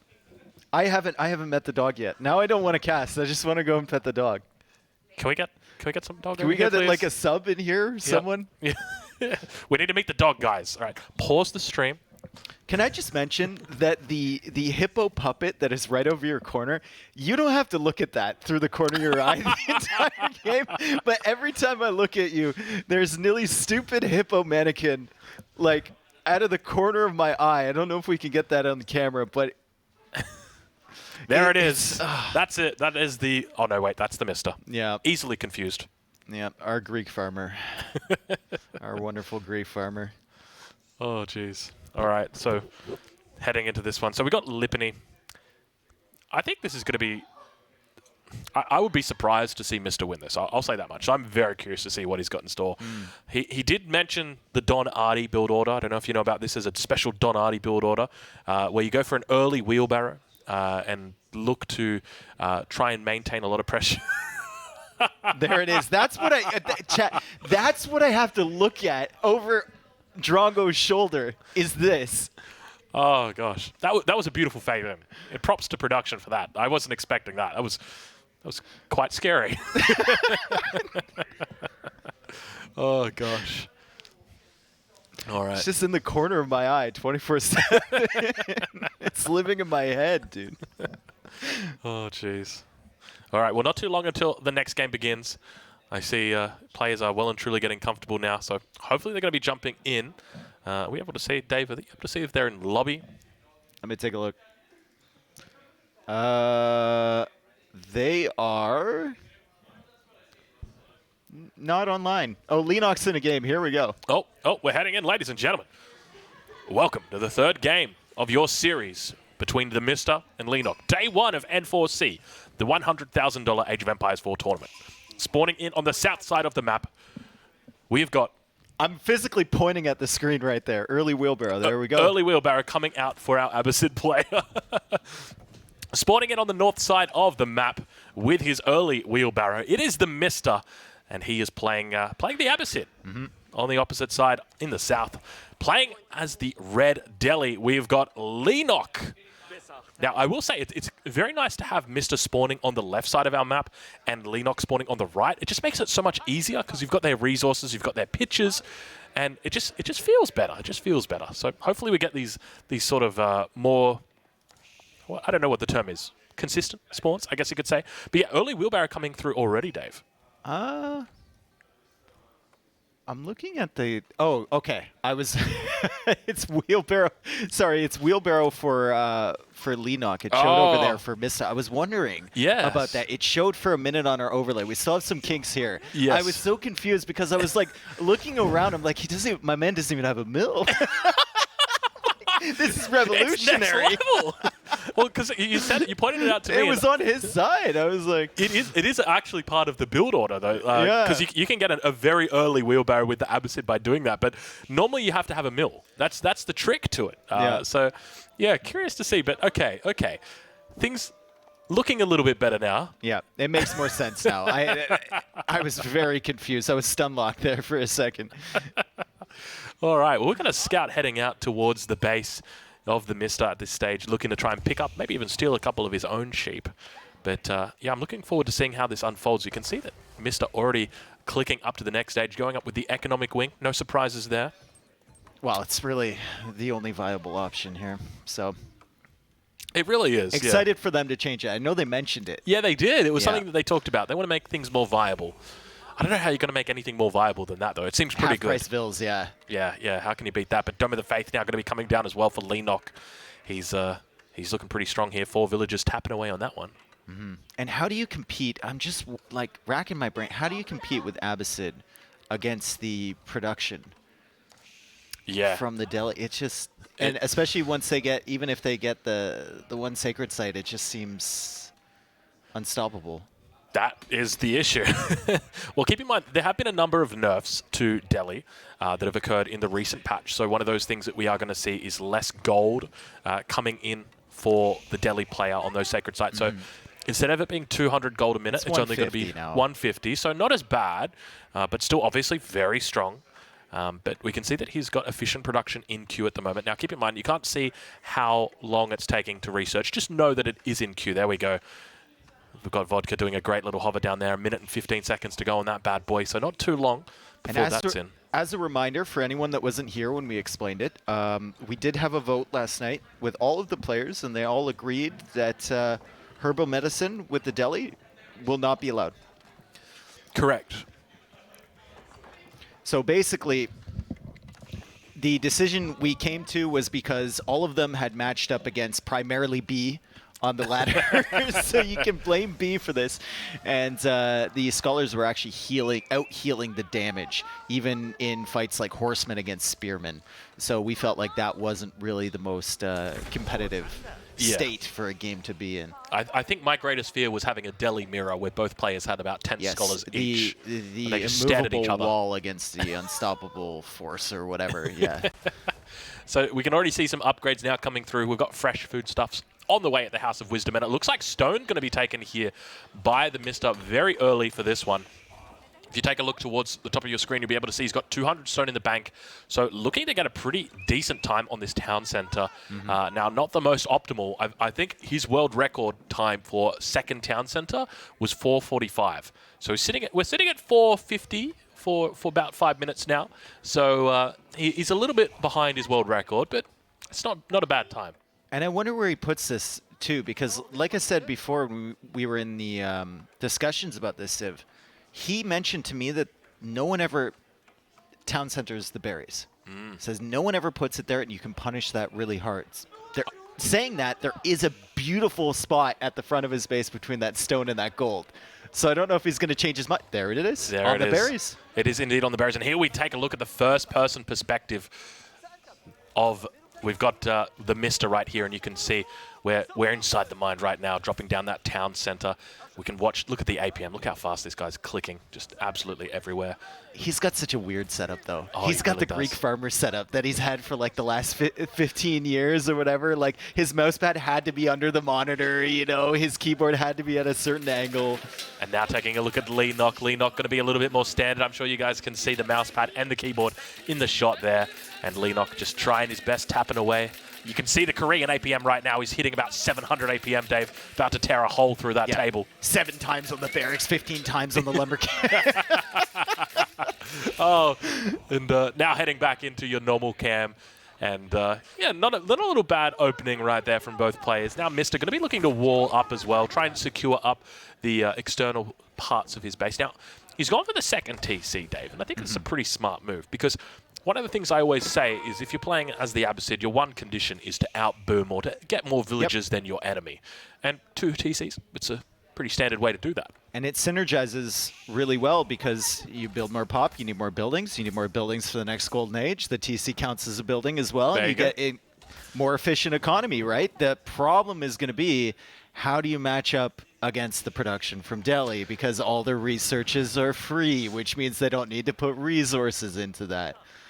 And they get efficient production, so they don't have to pay for, you know, double the amount of production facilities. And Sanctity now 25 seconds away from it. We can see that timing window coming through. We'll be looking to see whether some scholars begin moving out on the map. Now, if Leenock is playing this right, we're going to look to see one scholar heading out to each sacred site on the map. But already we see units in the center, down towards that south position, or on our leftmost sacred site. It looks like some units are already down there as well for Mr. He's camping in wait or lying in wait. Some walls going up. Vodka, are we able to take a look at that sacred site just a little bit lower? I'd be curious to see, what's he got there? He's just got a scout waiting by, so not going to be neutralizing it, just going to be preventing the capture from coming in. And he does have camel archers, so increased mobility with those units. So maybe he can snag a scholar on the way to the sacred site, actually. And there's the scholar right there. How do you fit a brain the size of a watermelon inside? That's why I lost my hair. My head is too big. There's no space. Oh, jeez. Now, keep in mind, obviously, the perfect situation for Leenock here is to capture all 3 of the sacred sites. Yeah. But sometimes that's not going to happen. But even if you can capture 2, you're in a really good spot. So already we can see him moving up towards that northern position, and Mr. trying to secure up down towards the south. Doing a great job with the walls so far. Yeah, Barracks coming up now. He only made, what, 2 camel archers here? He went for 2 archer ranges, made 2 camel archers. A couple of horsemen, and now beginning to build even more camel archers behind this. Okay. So. But the barracks is out. Yeah, interesting play. I'm curious if he's looking to play this Age 2 or Age 3. At the moment, it kind of looks like he's thinking about Age 2. He's got the double town center. What he could be looking to do, this is such a tough thing. And this is why I was really curious coming into this, what is his plan going to be? And, we were talking last night about this whole, what does he know? What is this? What's he got up his sleeve? But watching this so far, it's kind of like, well, he didn't have anything up his sleeve. Yeah, and now the middle's walled off, which means that Leenock can focus all of his attention on the next one he wants to get, which is over here on the left. Yep. And he's already gotten the one in the north, so... Maybe he's done the math. Oh, we see Scholar now coming there down. We go. Wolf getting in on the action as well. Going to be going down. Maybe he's done the math and he said, okay, I'm going to fight one sacred site. I'm going to let him have the other 2. And because I've got a second town center, I am eventually going to outscale him. Because that 300 gold a minute that's coming in from the sacred sites, that's static. Whereas the villagers coming in, that is going to continue growing and continue increasing over the game. There you go. Yes. My English teacher would be so proud right now. Yes, he would. Yes, she would. But we can already see that villager count beginning to grow. So 11 villagers now, difference between these 2. But just remember, they're not the same villagers because our Delhi player, Leenock, has got all those upgrades. Take a look. You can see he's got specialized pick. He's got his wheelbarrow. He's got his double broadaxe in. He's got his horticulture. He's got all those techs for free that have come in. Still, 12 villagers ahead, and he has the golden age as well. So the economy for Mista is looking quite good as well, and there's the second barracks. Second barracks coming out now, but keep in mind that third sacred site was getting taken out. We've got ourselves a little bit of an engagement here. Scout bringing in a couple of the sheep as well for morale support, but going to be chasing back Mr. towards his base. He's going to have to head back towards the town center. A couple of spears joining in on the action. And look at the amount of units that are coming out here for Leenock. It's absolutely That's what insane. I'm talking about. The production from Delhi, just how do you counter it? It's one of those things that makes the civilization so strong. And there's the sacred site counter, Aussie. We've seen it for the first time here on a spectator overlay. It's so wonderful to have that counter there. And Leenock not only having an army twice the size of his enemy, but also going to the Castle Age because casually. Just Delhi things. Delhi things. Oh, Leenock is in prime position here, and I absolutely love that we've got that up on our screen. So Culture Wing going to be coming in for Mr. here, but how beautiful is that? Just that Sacred Site counter. Look at that, David. Admire that for a second. I just love having one of the most important pieces of information in the game on the screen. It's fantastic. And I will give props to the developer behind this. He's done a great job because he's also coded into this that when enemy units stand on the Sacred Site, that the clock stops ticking. Yep. It's beautiful. Really well done. Fantastic. A tear brought to my eye. I'm surprised with the amount of military that Leenock has that he just left it all alone over there, or didn't even go for a single wooden wall on that side. Yeah, he's not fussed. I suspect we're probably going to be seeing some mangonels and men-at-arms coming out soon from Leenock. And I really don't know how Mista's going to be holding up against that. We can actually see crossbows on the right-hand side of your screen, ladies and gentlemen. You can see that global queue coming in once again. So he's got a scholar in queue. Looks like he's got 4 men-at-arms in queue and also a crossbow in queue. So looking to continue building that force. And we see it is the compound of the defender that he did elect to go for in this game. So we could potentially see stone walls beginning to build across the map. 4 barracks now. 4 barracks, heavy investment into spearmen. And the thing that's screaming out to me right here is the text along the top. Just deli things, as we see 2 techs coming in, and he's already got 5 of them marked off there at the top. Now, granted, they're only the first version of it, but no eco techs in and no blacksmith techs in yet for the Mista. But there is a very special tech that just came in for the Mista. Phalanx. The unique Abbasid tech has just come in. Is this potentially the ace up the sleeve of the Mista? He's been holding on to this for quite some time, so he's got the upgrade that increases the range of his spears up by 100%. These guys are going to be stabbing people over the top of other people. It's going to be stabbing everywhere. But speaking of stabbing, we've got some horsemen running into the base right now of Mista. Yeah, and they're going to be able to take down these lumberjacks underneath that town center. I think 3 villagers going down there.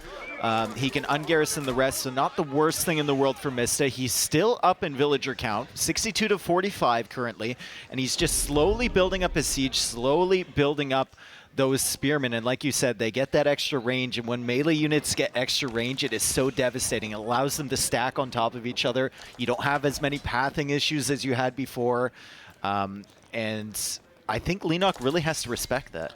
So behind this, what I would love to see Leenock do is add a second town center. Now, he doesn't need to do this, but it's imperative eventually that he gets it down, because he's just going to get outscaled by Mista, because we can see Mista currently sits on an 18 villager lead. And when you do the math, now I'm not a math guy, Dave, but I'm sure if somebody did the math... Well, Grubby's here somewhere. So I suspect it's pretty close right now for those sacred sites, but we hear relics being picked up, the first one of the game, going over to Leenock, at least getting picked up it was. Second one coming in here as well. Scholars doing scholar things. Military count he's closing the gap. It's 49 for Mista right now, and it's 55 for Leenock. Plus Mista has siege. And he also has phalanx. Spears in the late game. If this can go to Imperial, Mista probably wins this game. Yeah. Just because I don't think Leenock has really put the pressure on where he needs to. This right now is the window that Leenock needs to be pushing. This is where Leenock needs to be doing all of his damage. He's got all of his upgrades in. You can see that, you know, he's got his veteran statuses coming through. Now going to put down a keep on the middle sacred site. So interesting strategy here. Yeah, and he's getting Springolds up on that hill too. Wow, so might potentially be looking at a sacred site victory here. This is something that we haven't seen yet today, because this is only our second game, Dave. But it could be a sign of things to come. Third game? Third game. Not a math guy. Not a math. Not a math guy at all. I'm glad I've got that to fall back on. I'll be quoting numbers all day. They're not going to be right, but I'll be quoting them. All right, so the military from Leenock now going over to that side. 2 very similar games in a row, though. I can't fault you for thinking this is our second game, because it's playing out a lot like that, isn't it? It is. It is. Both players just sort of sitting back passively. They realize there's a lot on the line. The winner today is going to be in a great position for tomorrow, heading into day 2 with an extra couple points. Loser going to be having a bit of a tough time, though. Okay, so the military from Leenock still camping out over there. The sacred site is neutralized in the north, and now Leenock just pulls back. Is he waiting for Mista to commit his army and then collapse on it? No. Mista doing a good job here of forcing him off the sacred site. You can see those mangonels on the back line as well. How many mangonels is he up to? It's got to be close to 4 mangoes. How many has he got? Yeah, 4. 3 there. 3? 3. 3. I'm not good with numbers. I told you, Dave. Yeah, not a math guy. But yeah, I mean, he's looking very strong at this point in time. And now we see a whole bunch of techs coming in as well from the keeps of Leenock. So getting one of the best upgrades in the game. I love this. Big fan of this. Village fortresses coming through. It allows all of his keeps to act as town centers. So we've got that global queue. You can see it on the right of your screen coming through at the moment. A beautiful tech.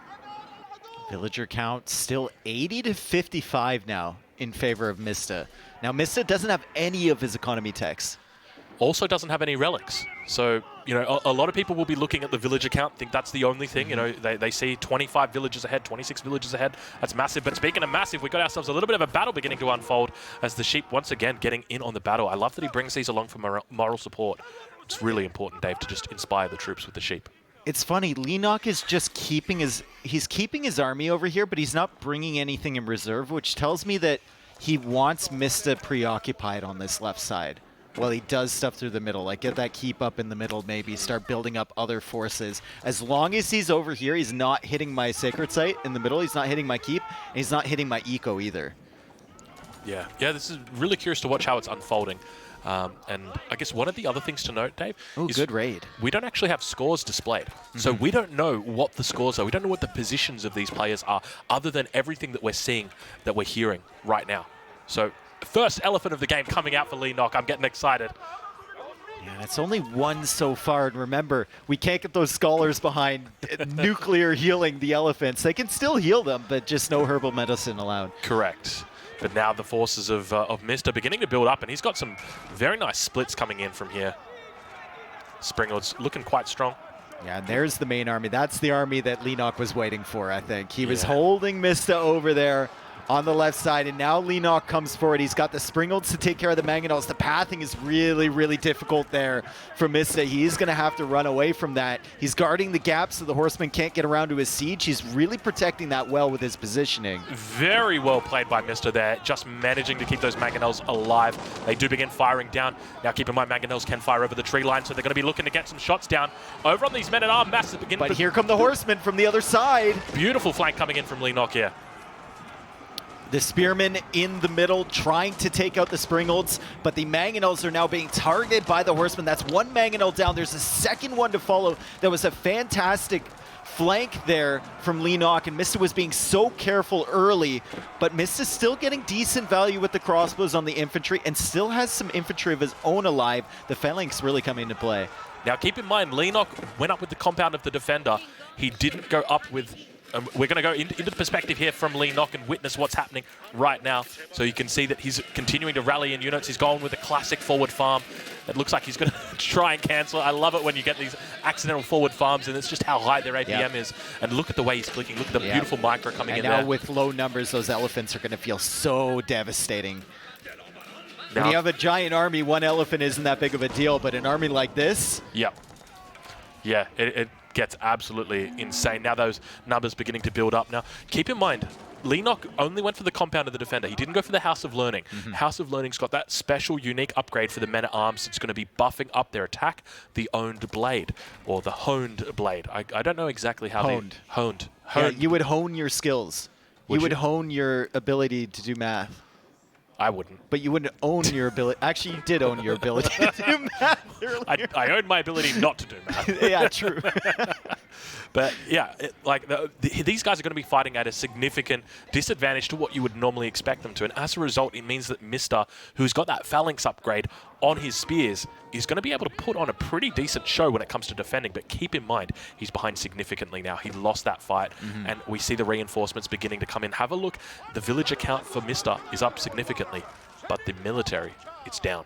Yeah, the economy's still looking good for him, but he spent a long time building up those Mangonels before, and now he's going to have to build up some more of them. I think he was going for Springolds in the back with his infantry there, and Leenock is knocking, well, he's Lee-knocking at the door at the front of Mista's base. I'd love to see him go and snag those sacred sites, if possible, too.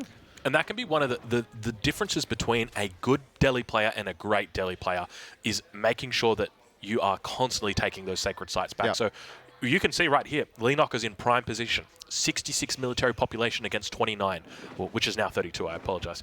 But this is a great opening for him to take those sacred sites back. And if we go have a look at the top sacred site right now, you'll see there's not a lot of units that are sitting on that sacred site. By the same token, the bottom one is well and truly able to be taken. So it's about getting them back in, and now we finally see that sacred site getting captured up. So Leenock doing a great job there. Keep in mind, Delhi's not his main civ, or not one of his main civs. It's something that he plays on a Tuesday maybe, but not on a normally. Wednesday. Not on a or Wednesday. a Monday. Oh gosh. Or no. a Saturday. No, those are China days. God forbid. Those are China days. And Mongols. He likes Mongols as well. But even coming forward for the berries there, I like that. Using the whole map, you take control of it, and then you send your villagers from berry patch to berry patch, and his fooding co is looking pretty good right now, even with way less villagers than Mista. And the army numbers, of course, firmly in Leenock's favor. yeah, he's got a very commanding lead, but have a look at the population, though. It's so interesting to see that, and people would obviously be looking at the population and think that the game is quite even, but keep in mind, Leenock's got 4 relics in the bag. Leenock's got 2 sacred sites. We're talking about that right there is 700 and all the gold. eco upgrades. And we look at the eco upgrades right now, just now getting them from Mista, just getting wheelbarrow, just getting the mining upgrade. This is your classic 22-minute wheelbarrow build order. Yeah. You'd be crazy not to be going with something like this, but yes, it is a late wheelbarrow that's coming in here, and only now getting specialized pick. But yeah, it definitely feels like Leenock is quite far ahead of the Mista. Yeah, there's the villagers coming forward, and he can always pull those to make some defensive structures if he wants to on that side. And then on the other side, a nice little raid. I don't know how he got through the walls there, but he's into the back, into the berries from Mista, and he's going to be distracting him a little bit. Yeah, and now we continue to see the elephant mass beginning to build here as well. No scholars really coming out onto the map yet. We can see that he's only got 3 scholars in the bag at the moment, so not a huge amount of them, but look at all the upgrades that are starting to come through for Leenock here. So we continue to see him getting the blacksmith upgrades towards the top of your screen over towards the right. A lot of those unique upgrades coming through does actually have the village fortress upgrade. Now a bit of a push going to be coming in towards the front of the Mista's base. And his economy is so incredibly efficient. I mean, that's a second wood, second farming, second mining upgrade as well. All the way in there for him. Meanwhile, the Mista doesn't even have one. He's researching it, but he doesn't have it. So very difficult spot now for him. Just so much efficiency, 100% on Leenock. Production buildings at the front too. Going down near that second TC. Oh, sneaky barracks. Mista probably realizes he needs to put a bit of a spear in the works, a spanner in the works, I guess is probably a bit of the saying, but he's going to have a lot of trouble. There's a big force on his front door. Yeah, and he doesn't really have an answer to those elephants as of yet. He's just now starting to build up some infantry. Springhold's behind, and this massive force over here from Leenock with 2 mangonels behind there. So Mista has to be very careful on how he engages this. Yeah. He really needs to be careful because he's got a huge amount of spears that are back there, and you can see them. Do we see a potential defense going to get posted up now? Mangonels firing off towards the men-at-arms. Men-at-arms are going to be turning down towards the mangonels. They do look to focus them down, and a pretty decent surround coming in through from the Mista. Yeah, and he's got the production buildings nearby, so if he gets some good engagements, takes out these elephants early, he can take out the siege as he's doing right now, and completely unprotected siege there from Leenock. He's going to run back with the elephants. He's lost some units forward, still has his own infantry attacking on the farm eco, which is great, and he's driven Mista off from that, but Mista is keeping up production here. Yeah, now we see those reinforcements beginning to come in. And there it is. There's forward the keep.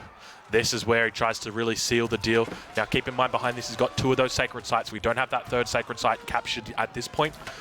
So no sacred site victory ticking yet. But he doesn't look like he needs it at this point. I mean, Leenock looking very strong. Yeah, Mista managing to clear up that army, but there's another one behind it. We saw even the villagers YOLO chasing that mangonel there, and the mangonel lives. The keep is up, and all of that farming eco over on the left side is going to be exposed from Mista, so he's going to have to reposition that, but I think he lost actually most of those villagers on there as he's down to 97, where he's been stalled out at for the last couple minutes. Yeah, and keep in mind this whole time Leenock's obviously been making villages. He's up to 91 at this point in time, has added in 2 extra town centers, so he means serious business when it comes to this late game economy, and he is really going for it. So Leenock looking incredibly strong right now. Yep. And And still keeping up a little bit of pressure here, but no giant army coming in. It says he has 50 army, but I'm not sure where it is currently. Could be in scholars. That's one of the mistakes I always make. I'm looking at a Delhi army numbers, and I'm like, Oh, wow, it's they got clearing. a lot. A bunch of it is clearing that forward. I think he just wants to take care of those barracks before they become an issue. Yeah. As he goes for a second keep there. Jeez Louise, this is looking really tough for the Mista. I don't know how he's able to deal with this because he needs trebuchets to take out these keeps. But look how many villages are on the front line. To out-damage those villages with trebs, you probably need five trebs. Yep. That's a lot of resources. And that's all they're going to do. Infantry in the back, too. Mista has to put out so many fires. He's got the big bonfire at the front, right? He's got the stuff countering his sneak barracks on the other side. He's got all the farm eco he needed to abandon, and he has units raiding at the back. I believe he just cleared those up, but Mista is all over the place right now, and Leenock seems to be in his comfort zone. Yeah, Leenock looking incredibly good right now. Still sitting on those 96 villages, 4 relics in the bag. He's got a huge economy, probably going to be looking to go to Imperial very shortly. Yeah, and still has mangonels alive over there too. Another barracks going down. Those villagers won't be able to complete that other forward barracks from Mista, so the pressure over here is going to be completely stalled out. Leenock took his attention away from the front, dealt with these buildings, and then he's going to put it back on the front again, and Mista's economy is going to be completely exposed. He's at 103 villagers now, but Leenock, 98, and with superior upgrades. But now we do see those trebuchets beginning to come out. Now, fortunately for Mista, there doesn't look to be any villages around this keep on the front line. It's obviously villages ready to stand by on the wood line, but we don't see them making any moves at this moment. Yep, but he's sacrificing the whole left side of his base in order to push that middle area. It is a tough position for him now. Leenock really looking quite strong. This keep going to be going down. It is doing some research, or it looked like it might have actually been making a scout. It does indeed go down. So Leenock losing out a bit of position on that central part, but now it's another counterattack going to be coming up towards the north. Villagers, where are you guys going? I think he tasked those away to another resource, but fortunately for him, I mean, he doesn't notice they went through an army, and his enemy doesn't notice they went through an army either, so... We'll call it we'll call it even, yeah. But yeah, Mista now trying to get this spear mass to work. So once he gets to Imperial Age, this spear mass is going to be incredible because of the Imperial Age upgrades that they're going to get from the House of Wisdom, the military wing in particular. But Mista is not in the Imperial Age. In fact, he's barely in the Castle Age at this point. He is fighting for his life. But now you can see those spear masses beginning to build. He's at about 66 population when it comes to the military. He's going to come forward, going to be able to take out this catapult. More catapults in the base, you know what? It looks great for him if we stay in the middle of the map there. You're doing fantastic if we stay here in the middle of the map. But as soon as we go to either flank, he had the army coming in where the berries used to be in the north. He had the keeps over there on the western side of his base, and the elephants pushing in past that TC. I mean, it is just ugly on both flanks for Mista, and then down the middle is basically his only shot. Yeah, he's trying his best to make it work. We can see those trebuchets doing a bit of work out there as well. But a keep comes home and looks to try and defend this. But it definitely seems like Mista might be playing at a potential second victory condition here. Obviously, if his House of Wisdom and his main town center do go down, then it's going to be a good game for him. But by the same token, if he takes out the enemy landmarks, he could potentially call it a good game for his enemy too. I think I saw a few keep. Yeah, there's a keep defensively for Leenock. I believe there was another keep somewhere over to the left there. Yeah, so this is going to be that's a really tough win condition to meet, especially when your House of Wisdom is under fire. Yeah, now we can see that the elephant turning its attention towards the primary town center. Mista really trying to hold on despite looking like it's not pretty for him. You can see that when it comes to the military, or when it comes to the population count, things looking relatively even. Yeah. 180 versus 193. I mean, when it comes to the position, you know, it really looks like it's almost checkmate at this point.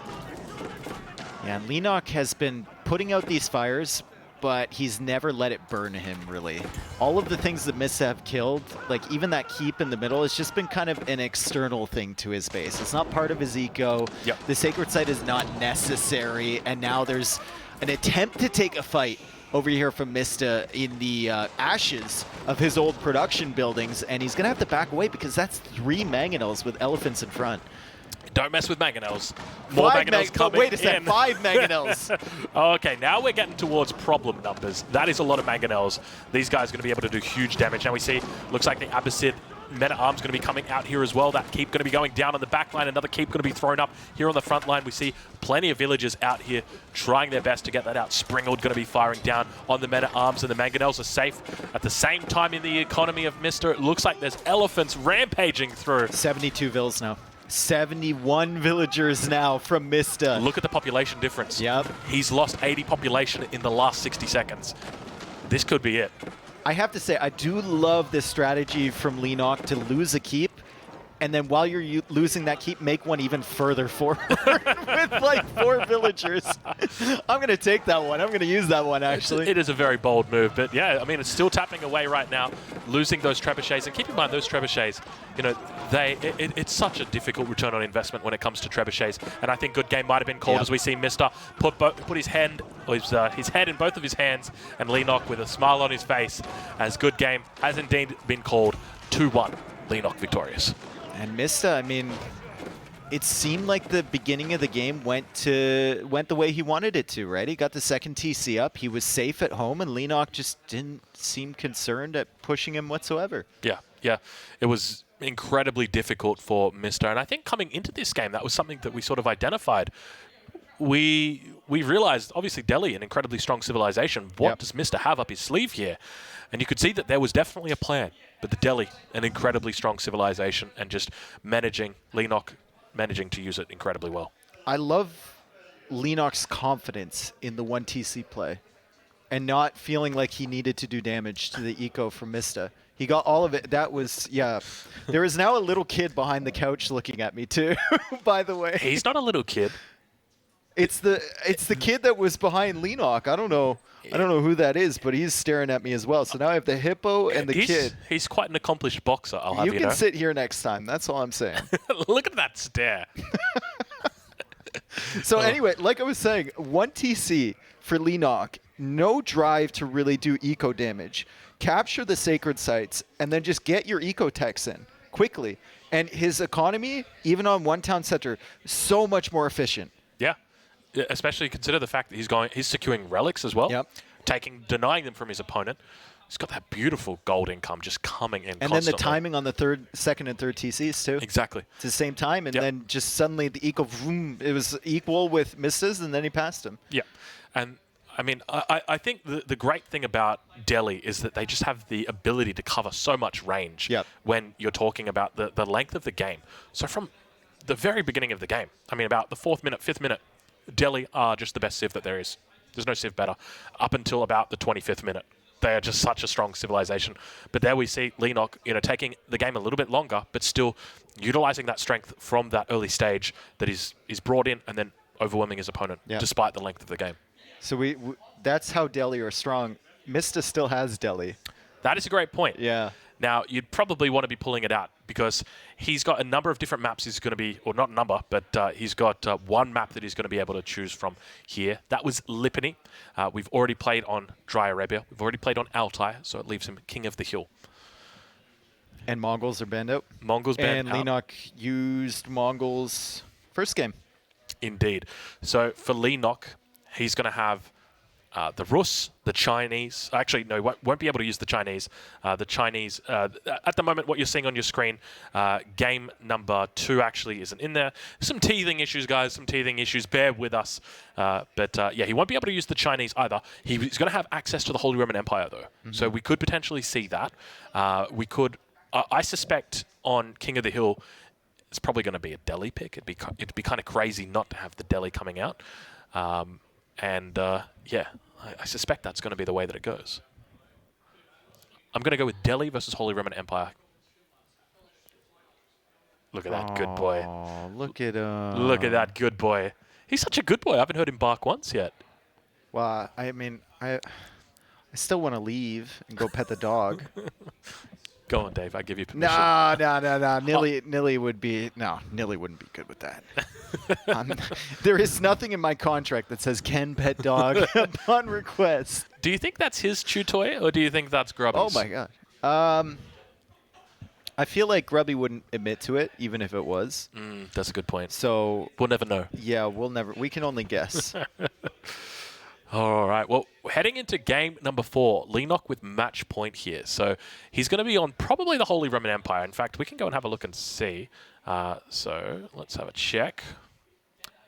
There we go. Ooh. Mista is going to be playing the Holy Roman Empire. Leenock is going to be playing the English. How do you approach this matchup with English? Very, very difficultly. It's all about preventing the relics being taken. So locate the relics, prevent them from being taken, look to capture them yourself, or potentially look to try and finish the game before your enemy can even get to the relics. So it's not going to be a repeat of the last 2 games where they just kind of picked away at each other in the early stages. I suspect this one will be fast. Yeah. Either decided early castle age or mid-feudal. I would expect that we see this game between 15 and 18 minutes. Because if HRE gets those relics, it's... Yeah, well, I like to call it the 3 legs of Exodia when they've got the 3 relics, and then the chest piece being that Palace of Swabia. Yeah. That's their Age 4 landmark, incredibly strong. And if he's able to put all 4 of those together, the Mista's going to be in a great position. And I think the English take a fair bit of time to come online, whereas the Holy Roman Empire, once they get to that point, boom, they're ready to go. They're just running it down. Okay. So you think it's going to be a longbow? It'll be a longbow spear out of Leenock, probably. Mista probably he could do double stable into archery range or stable archery range as the Holy Roman Empire, and yeah, it's tough. There's so many good build orders he could do.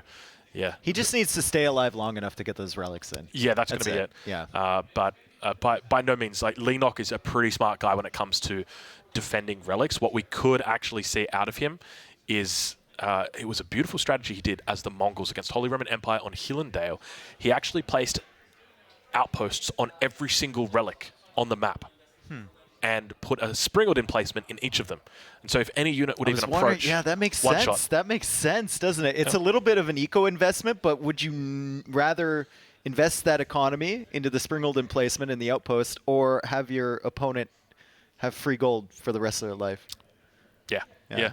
So very quickly it became worth, and yeah, he's playing the English here, so that's always going to be an option for him. But we now head into the game. Ladies and gentlemen, welcome to game number 4. Oh. Welcome to game number 4. Welcome to game number 4 of the first series between TheMista and Leenock. This is N4C, the $100,000 tournament for Age of Empires 4. Spawning in on the south of the map, playing as the English. We have Leenock. And spawning in the north and playing as the Holy Roman Empire, we have TheMista. And let's take a look at the relic positioning here. This, I think this may have, I think this might be the wrong map seed. I'm just going to double check. I'm not in the game. Press this. Can you? So Taiga Summer 09700926. So guys, what we're doing right now is we're just double checking the map seed, because if you have a look on the mini map right now, okay, you can see that 4 relics have spawned right next to Leenock. One relic is spawned over outside Mista's base. So we're just going to go double check and make sure that they were given the right seed, make sure that they were given the right maps, because and the biome, the right biome, because everything needs to be perfect. And you could see that when we came into the game, there was an escape. Restarting the game. That was nilly. Perfect. Good. I love this. This is quick admin work. Yeah. I like it. We get something a little bit off, and it's just immediate. There was, as soon as that map came up, Nilly's like running back and forth. Yes. So there's a couple of things that you need to do to make sure you've got the right map. Yeah. It needs to, obviously, you need to press, King of the Hill, but you also need to get the right biome. And then you also need to type in the right map And seed. the players are doing the settings too. We can't do that globally, so we're relying on them to get everything correct. And there's a lot of points of potential failure. Not only is it they're the player, but there's also the potential that the person that's giving them the seed might type in, might copy-paste the wrong one, or might do the wrong thing. So, yeah, it's happened to me before. But hopefully we'll have game number 4 coming through for you guys. I saw a good boy. Both of us did. Oh, I saw a good boy. Oh, jeez. And I'm not talking about that little boxer over there either. No. All right. We've seen Mr. go for what appears to be a timeout. He's called it timeout. So it's our job to now keep you entertained. It's fine. That's what I'm supposed to be doing for a living. All right. So. Do we play some games with chat? All right. What games do you want to play? We can't do spin the bottle. Yeah. I doubt they'd want to play spin the bottle with us anyway. Yeah. You're pretty good at spin the bottle, as we found out last night. But, okay. Keep in mind, we are like, there's no delay here either. So you guys are typing in chat, we are seeing it straight away. I could read chat off to you guys. 3 minutes, guys. 3 minutes. 3 minutes. 180 seconds. Okay. Hey Siri. Do you know what other matchups we have coming today? Yes, I do. Maybe we should pull that up. Yeah, I think that's a great idea. I want to know what you guys are looking forward to, because we have got 3 more series coming up after this. So this is TheMista versus Leenock. We've also got VortiX up against Beastyqt, MarineLorD up against LucifoN, and Viper up against DeMusliM. That's a lot of good games right there. That is. And like the format of this, we only have 8 players involved in this main event of the tournament, but we're going for a week. So we're going for more than a week. We're going until next Sunday, which is going to be the finals. And I believe we have 1 day off. Yes. This Thursday, I believe. I should probably know this, but I mean, I'm here anyway. Ready to cast. It's not like I can go anywhere. So that means constant games, and of course we have the Swiss group stage system. So the winners will match up against each other tomorrow, and the losers will match up against each other in the matches tomorrow. And eventually we'll have a pretty clear idea of who is losing a lot. Yeah. Because if you lose today and then you go up against a loser from yesterday, if you go up against a loser from the same day. If you lose today against simple, someone, you're going up against someone who lost today as well. So it's going to be 2 losers, but we can't call them. It's actually in the contract. We can't call them losers. So you're going up against another not winner on the second day. Let's go with winners. Let's say you win a series today. You go up against another person who won. You go up against another person who has a clean record. Undefeated, technically. Yes. Yeah. And then if you win that next day, then you go on to be a super winner. A super winner? A super winner. Do you get a gold star? 2. Super you won twice. Winner, wow. Haven't heard that since like grade 1. You're a super winner. That is a fresh delivery. Thank you. Big shout out to Nilly. Red Bull? Yeah. He's delivered me the special drink. You know, Dave, they asked, hey, Drongo, what did you want to drink while you're here? And I said Red Bull. They really came through. It was beautiful. All right, ladies and gentlemen, looks like we've got a lot of movement. Dave, what are you drinking? Unspecified liquid. We're not sponsored by water, so I don't know if water trademark. It's great. I'm looking forward to it. All right. Let us take a look. So, do we have any interesting tidbits that you can tell me about these players? I can, but Nilly's going to have a trivia thing, so I don't want to, do any tidbit stuff. He mentioned he might be into trivia later, so I don't want to bring anything up that people are listening. That was part of part of the plan. I was fishing for answers. Oh, okay. Don't worry about it. Interesting tidbits. Mista was in the Greek military for a year, he told me, because you have to go up to the Greek military, and he said he spent it on top of a mountain, and he played ping pong, which is why I lost at ping pong to him, because I was not in the Greek military. I did not have a year to play ping pong on top of a mountain, and here we go into the next game. Let's go. Ladies and gentlemen, welcome to game number 4 in the series between TheMista and Leenock, your opening series of N4C, the $100,000 Age of Empires 4 tournament. Spawning in on the south side of the map, playing as the Holy Roman Empire, we've got TheMista. And his opponent, who spawns on the north side of the map, in the color red, playing as the English, it is Leenock.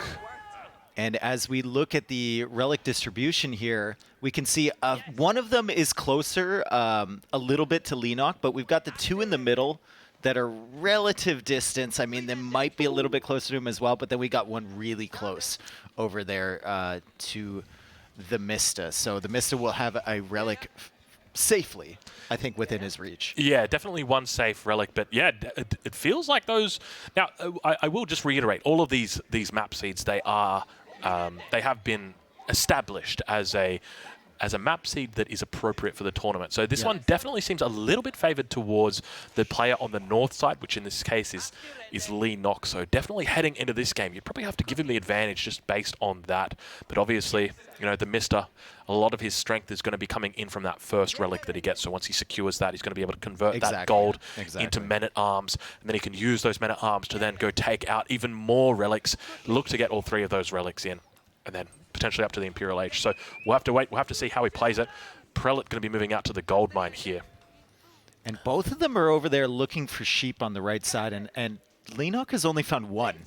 And Mista has a bunch trailing his scout over on the right. He's got the guy on the left there that Vodka is following, but there was more sheep. Oh, sorry. I was That's all right, Dave. Don't looking worry. at sheep in the past. I apologize. we had to restart this game, of course, but he did find sheep earlier, is what I meant to say.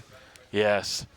So yeah, I mean, coming into this, it's the sacred site's looking pretty fair for both players. So I don't know how much of a contest there's going to be over the sacred site because we obviously don't have Delhi in this game. But I definitely think that relics are probably going to play a fair part in this game. But we'll have to wait. We'll have to see as the council hall does go down. No real surprise. No surprise there. I mean, he could go for a little bit of extra healing, but I don't think it's really that viable in this matchup. And now we've also got the Archon Chapel going down for TheMista. It's not a terrible Archon Chapel. He gets both the berries, he gets the gold mine, and gets the town center. Too, yep. Yeah, but obviously missing the wood line. You'd want to have the wood line, but you can't have it perfect Sometimes all the time. you can't have your cake and eat it too. That is true. That is true. But yeah, standard opening, and the mill here signals to me he might be thinking a bit about professional scouts. Could be going for an early wheelbarrow, so we'll have to keep an eye out on that. Yeah, at this point, probably look for some aggression at the early stages of this game with Leenock. He's definitely going to be sitting in the driver's seat at this early stage. But I'm curious to see how Mista's going to react, whether he looks to go double stable, whether he just goes for a single stable and archery range. It's quite a common opening that we've seen him do as well. And whether he looks to do something that is quite rare when it comes to the Holy Roman Empire build orders, and that's just leaving a couple villagers on gold. It doesn't look like he's actually doing that today. He's only got the one villager on the gold. So it's probably going to be a bit more of a feudal age play that he looks to establish dominance in. Yeah, I think if you're playing towards relics as your win condition, you got to make sure you get them, right? So you can't be greedy. You have to have military on the field. You have to be battling for control with your enemy. And even if it takes you a little bit longer to get there, it's fully worth it to have increased production. Yeah, definitely agree. But Leenock also going to be dropping down a barracks, which is going to be helping him out a huge amount. Needs to cover both of his bases, so having spear, longbow, going to be incredibly strong. Archon Chapel about to finish now, though. We'll see what Mista goes for. You can see he's got plenty of wood in the bank, more than enough to drop down 2 military production buildings. First one's going to be coming down. It looks like we're going to be opening up with a double archery range. So it's been quite some time since we've seen this. So I guess this kind of makes sense. Against but English. Oh, no, he's going to cancel. He's going to cancel it 100%. Look, did you see where the scout was? He knew the scout was there as well, almost guaranteed. There's no way he completes this. Does Leenock fall for this again, though? Because he's already done it once. There's no way. Come on. He's got to be joshing us. Is he going to... There's no way. He built it right in the line of sight of a scout. Does he? There's a scout on the other side of his base as well, isn't there? He might actually just be going for... Oh, jeez, this is a tough... No. He stopped them both. He stopped them both. Look at that. There you go. He's coming in with it. All right. All right. We're seeing what he's putting down. And now he's... Did he... Now, oh, but he must have spotted something on the other side of the map to indicate that, that this was a good position. Oh, geez, this guy, he always keeps me on the edge of the seat watching him play, but you can see, look at those longbows coming out. A villager also going to be thrown into the mix as well, so potentially looking to isolate that wood line and take a look at Mista's wood as well. It's not the prettiest of wood. This one's going to be, he's going to need to think about a secondary source very, very quick smart, because this wood source, not only is it running thin, but it's going to be, it's going to be very, very quickly that it is no longer in play. Yeah, and he doesn't really have another big wood line anywhere close. It's gonna be very difficult for him, especially with this outpost coming down. He's got archers on the way. The prelate is following them closely, but longbows are already there for Leenock. Look at the prelate healing it up, trying to roleplay a bit as the deli. Unfortunately, it seems like the healing's just nowhere near as strong as the deli, and already Mr. looking a little bit of shaky ground. It might be that he's standing on, as Leenock's outpost is going to get up here and going to be able to take out all of the villagers on the wood line once that Where do you even go for comes wood through. after this? You'd have to go left side, wouldn't you? You couldn't go right side. There's not a lot there, though. He has to go so far to the left. Yeah, we can see the villagers beginning to move out there now. So he's going to be adding in that lumber camp, but keep in mind it's going to be hard for him to hold that position. There's a hill nearby. There's a nice little gate in there as well. Leenock looking incredibly strong, and I feel like this game might even be over before it began. And if Leenock holds that position there and he has the longbows near that outpost, the relic could be unobtainable. Yeah, that's a great point. So then it limits him over in that position. And now we saw a single villager coming out to build that wall. He sent out a couple more afterwards, but then gets denied the wall as well. He's looking like he might not be in a decent position. Villager almost goes down. Two of them almost go down. He gets them away, though. He gets them away, and he has the prelate there, so he can heal them up behind. And here he comes with more villagers. He's not under-investing this time. He's got 4 villagers coming forward to complete those walls. And that's all he needs. That's all he needs. One of them goes down. 2 of them go down. Is that middle section, is that built, do you think? Is he going to be able to get his longbows through there? I think it's built. I don't see a box. Oh, he might have left a hole. Because I think he should be fine. I think he should be fine. I can see the pillars on both sides. I think he should be fine. Yeah. It's. I believe it's built. Okay. All right.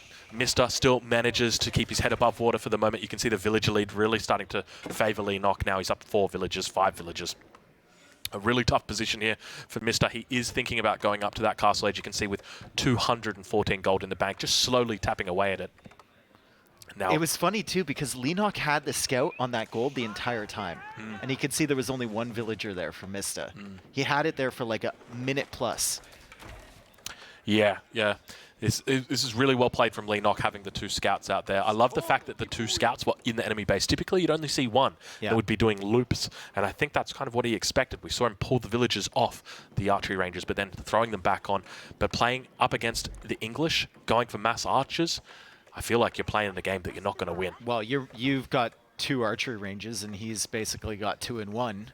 Exactly. At the back that he used to age up anyway, so... He's always going to be ahead 300 wood. Exactly. He's going to be ahead 2 range. He's going to be ahead 1 attack. He's a little bit behind on the speed, but when you've got the numbers bonus like this, and when you've got that outpost providing that network of castles as well, makes it so much harder. And now we see the mining camp going to be coming down on the stone mine, so we could potentially see arrow slits coming in here.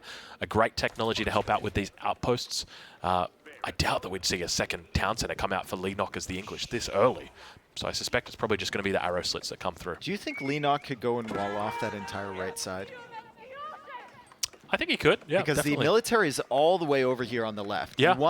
You want to prevent Mista from going out and getting the relics. And if you have your military over here, he can't unless he advances with his. So why not go and wall the right? It looks like Leenock behind the base has actually got a scout that's down towards that south position. Now, he's just keeping it idle, but he would be able to check whether there's a landmark coming up, whether there's gold that is being mined. Because at the moment, we can see there were about 3 villages for Mr. on gold. Yeah. Now, he is getting some upgrades. We can see he's getting +1 range defense. That scout, oh, is that scout? What is that scout doing? It's thinking about the hole, it's dreaming about the hole, and it's realizing that it's an optical illusion. But I think you're 100% on the money that a wall over there for Leenock would be huge. Because if Mr. manages to get up to the 3rd age, sends out that prelate before he ages up, takes that relic as soon as he's up, Leenock can't react to that. It's just too quick. So you get a wall up there. It's a bit of an investment, but once it's up, he's going to be in a very safe spot. I mean, he's in a pretty safe spot as it is, right? I mean, you're matching up against, what, double archery range archers from HRE and your English? And that's what English wants, because he's just adding behind this. If we go take a look at Leenock's base, I guarantee you there's going to be farms, there's going to be parties. Actually, do we have farms? There's not a single farm. Not a single farm. No party either. Okay, all right, don't worry about me. Don't worry. All right, Dave, you're taking over casting today. All right, well, Horseman now on the field for Mista, and he's gone double stable. And Leenock is going to watch those horsemen run in near his stone, and MiSTA trying to compete with the longbows. The longbows are picking off the archers as they try and get close. Horsemen also there for Leenock, and of course he's got that outpost behind, so MiSTA's going to push up this hill for a brief amount of time, but I think he's going to be pushed back. A little bit of a tough spot now. Those horsemen trying to make ends meet, but you can see the longbows and just how strong they are. +1 now coming through for Leenock as well, looking to get that extra damage, and you can see the way he's got that extra range. But now where the is horsemen? Where are Leenock's horsemen? He's now running a screen. He's got 1 horseman out, so slowly getting a bit of an advantage here for MiSTA, but it's a tough spot. Now the scout going to be doing a little bit of a raid down towards that south position. There's that's the party we were talking about earlier. They have finally arrived. But yeah, an interesting transition. But take a look at the gold that's saved up for MiSTA.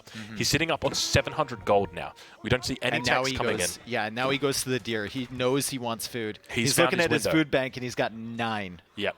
So this is the window that he's looking for. So I wouldn't be surprised if we just see his food per minute absolutely spike up to 2,000 food a minute. He's going to be moving everybody And look at the over food per minute for Leenock. Oh my goodness. We want to see some farms. We want to see some partying.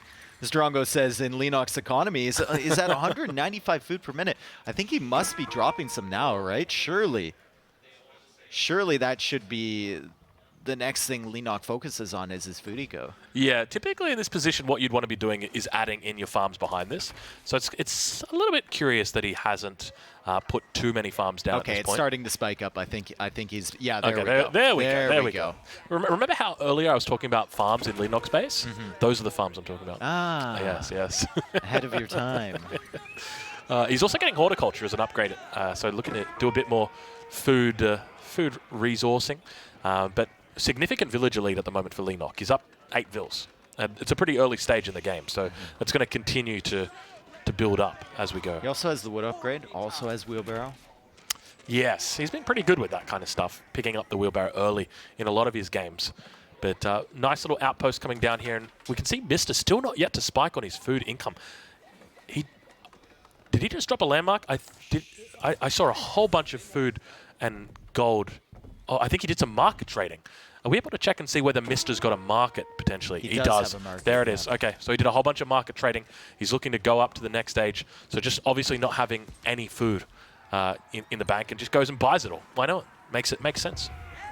And we said multiple times, one of his win conditions is just get to the relics in a safe position. Now, he's not 100% safe. He still has army knocking at the door, but he's not dead. And he's thinking about going up, and I think he just did, and now the army from Leenock knocking at the door. He's going to hit that outpost, bounce off, and MiSTA should be on the way up here. He is, yeah. So just south of that position, MiSTA's landmark has gone up. So Regnitz Cathedral on the way. You can see it drop down now. So he's going to be up shortly to the 3rd age. Leenock on the other side of things. We're yet to see that landmark come down from him. Not a lot of resources in the bank, so he's not really thinking about this, really sticking to the feudal age at this point. But beautiful farms coming up from him, very invested in his economy, up to almost 1,000 food a minute right now. You can see it spiking up to 930. And now it looks like Leenock going to be under significant attack here as horsemen run into horsemen. Longbows on top of that hill. And keep in mind, while Leenock has been investing in his farms, MiSTA's been investing in his age up. So that's where the difference is coming in between these two.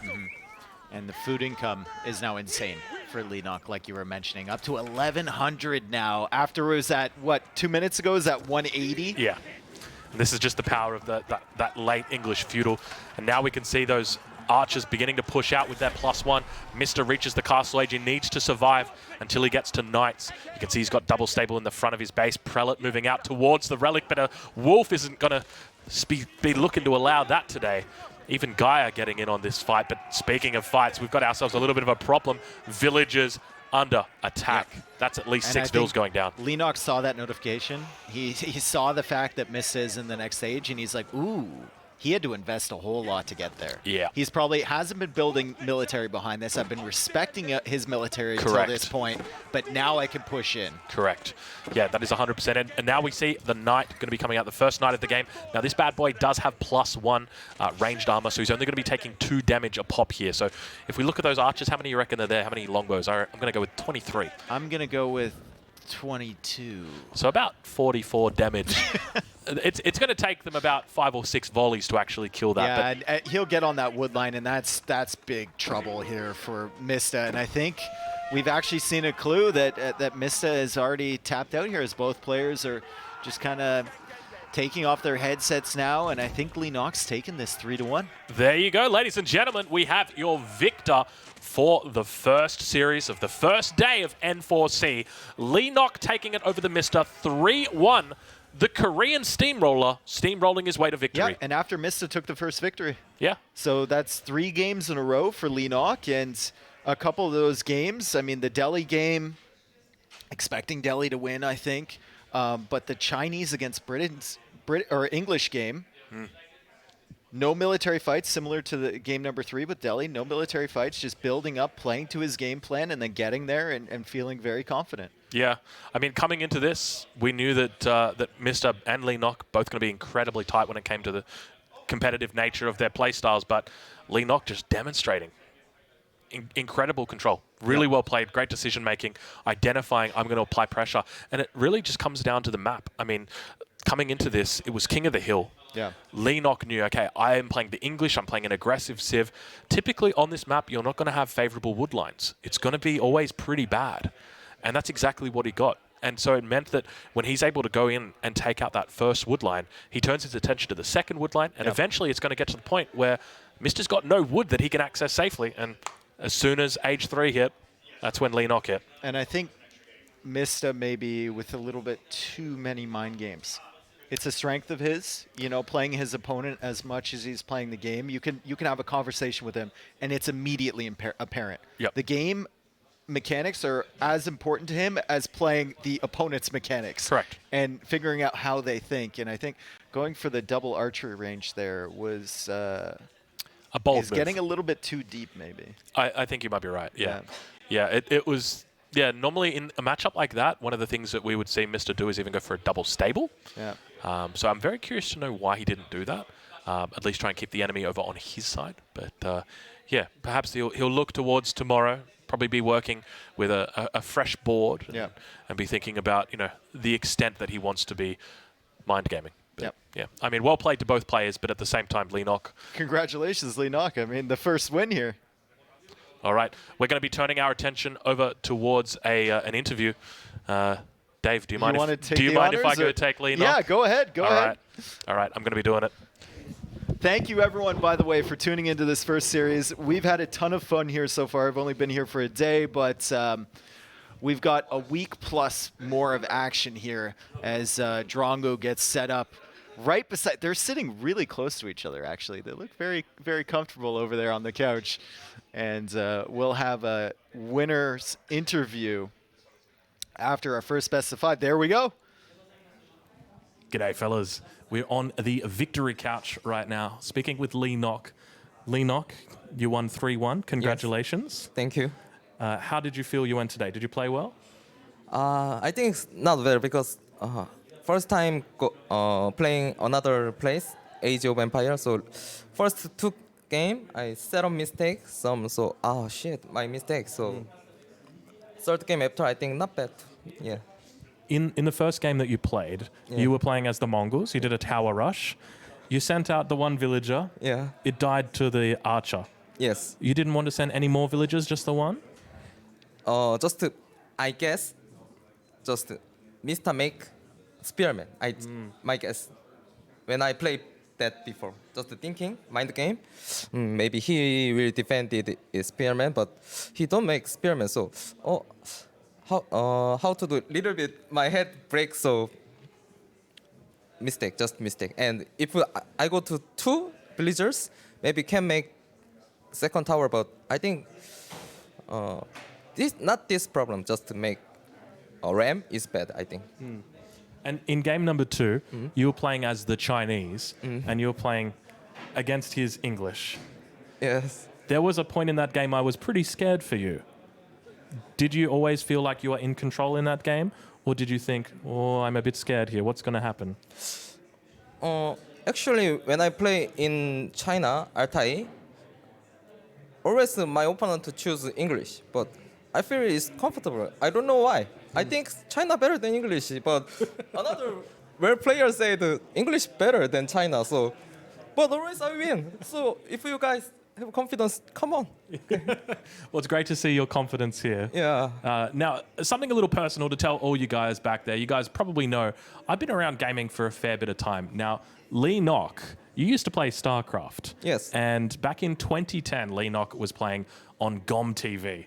And I was actually watching Leenock back then. So I just want to say today, it is an honor to be sitting here in front of you, casting your games, speaking to you with beautiful Nilly. And I wish you all the luck in this tournament. And I'm confident you're going to do well. Thank you. All right. Well, production, we'll head back over to you guys. Nilly going to take over? Well, that's me, kind of production. Thank you, Leenock. Congratulations. Thank you. I wanted to take the microphone, but let's shake hands as well.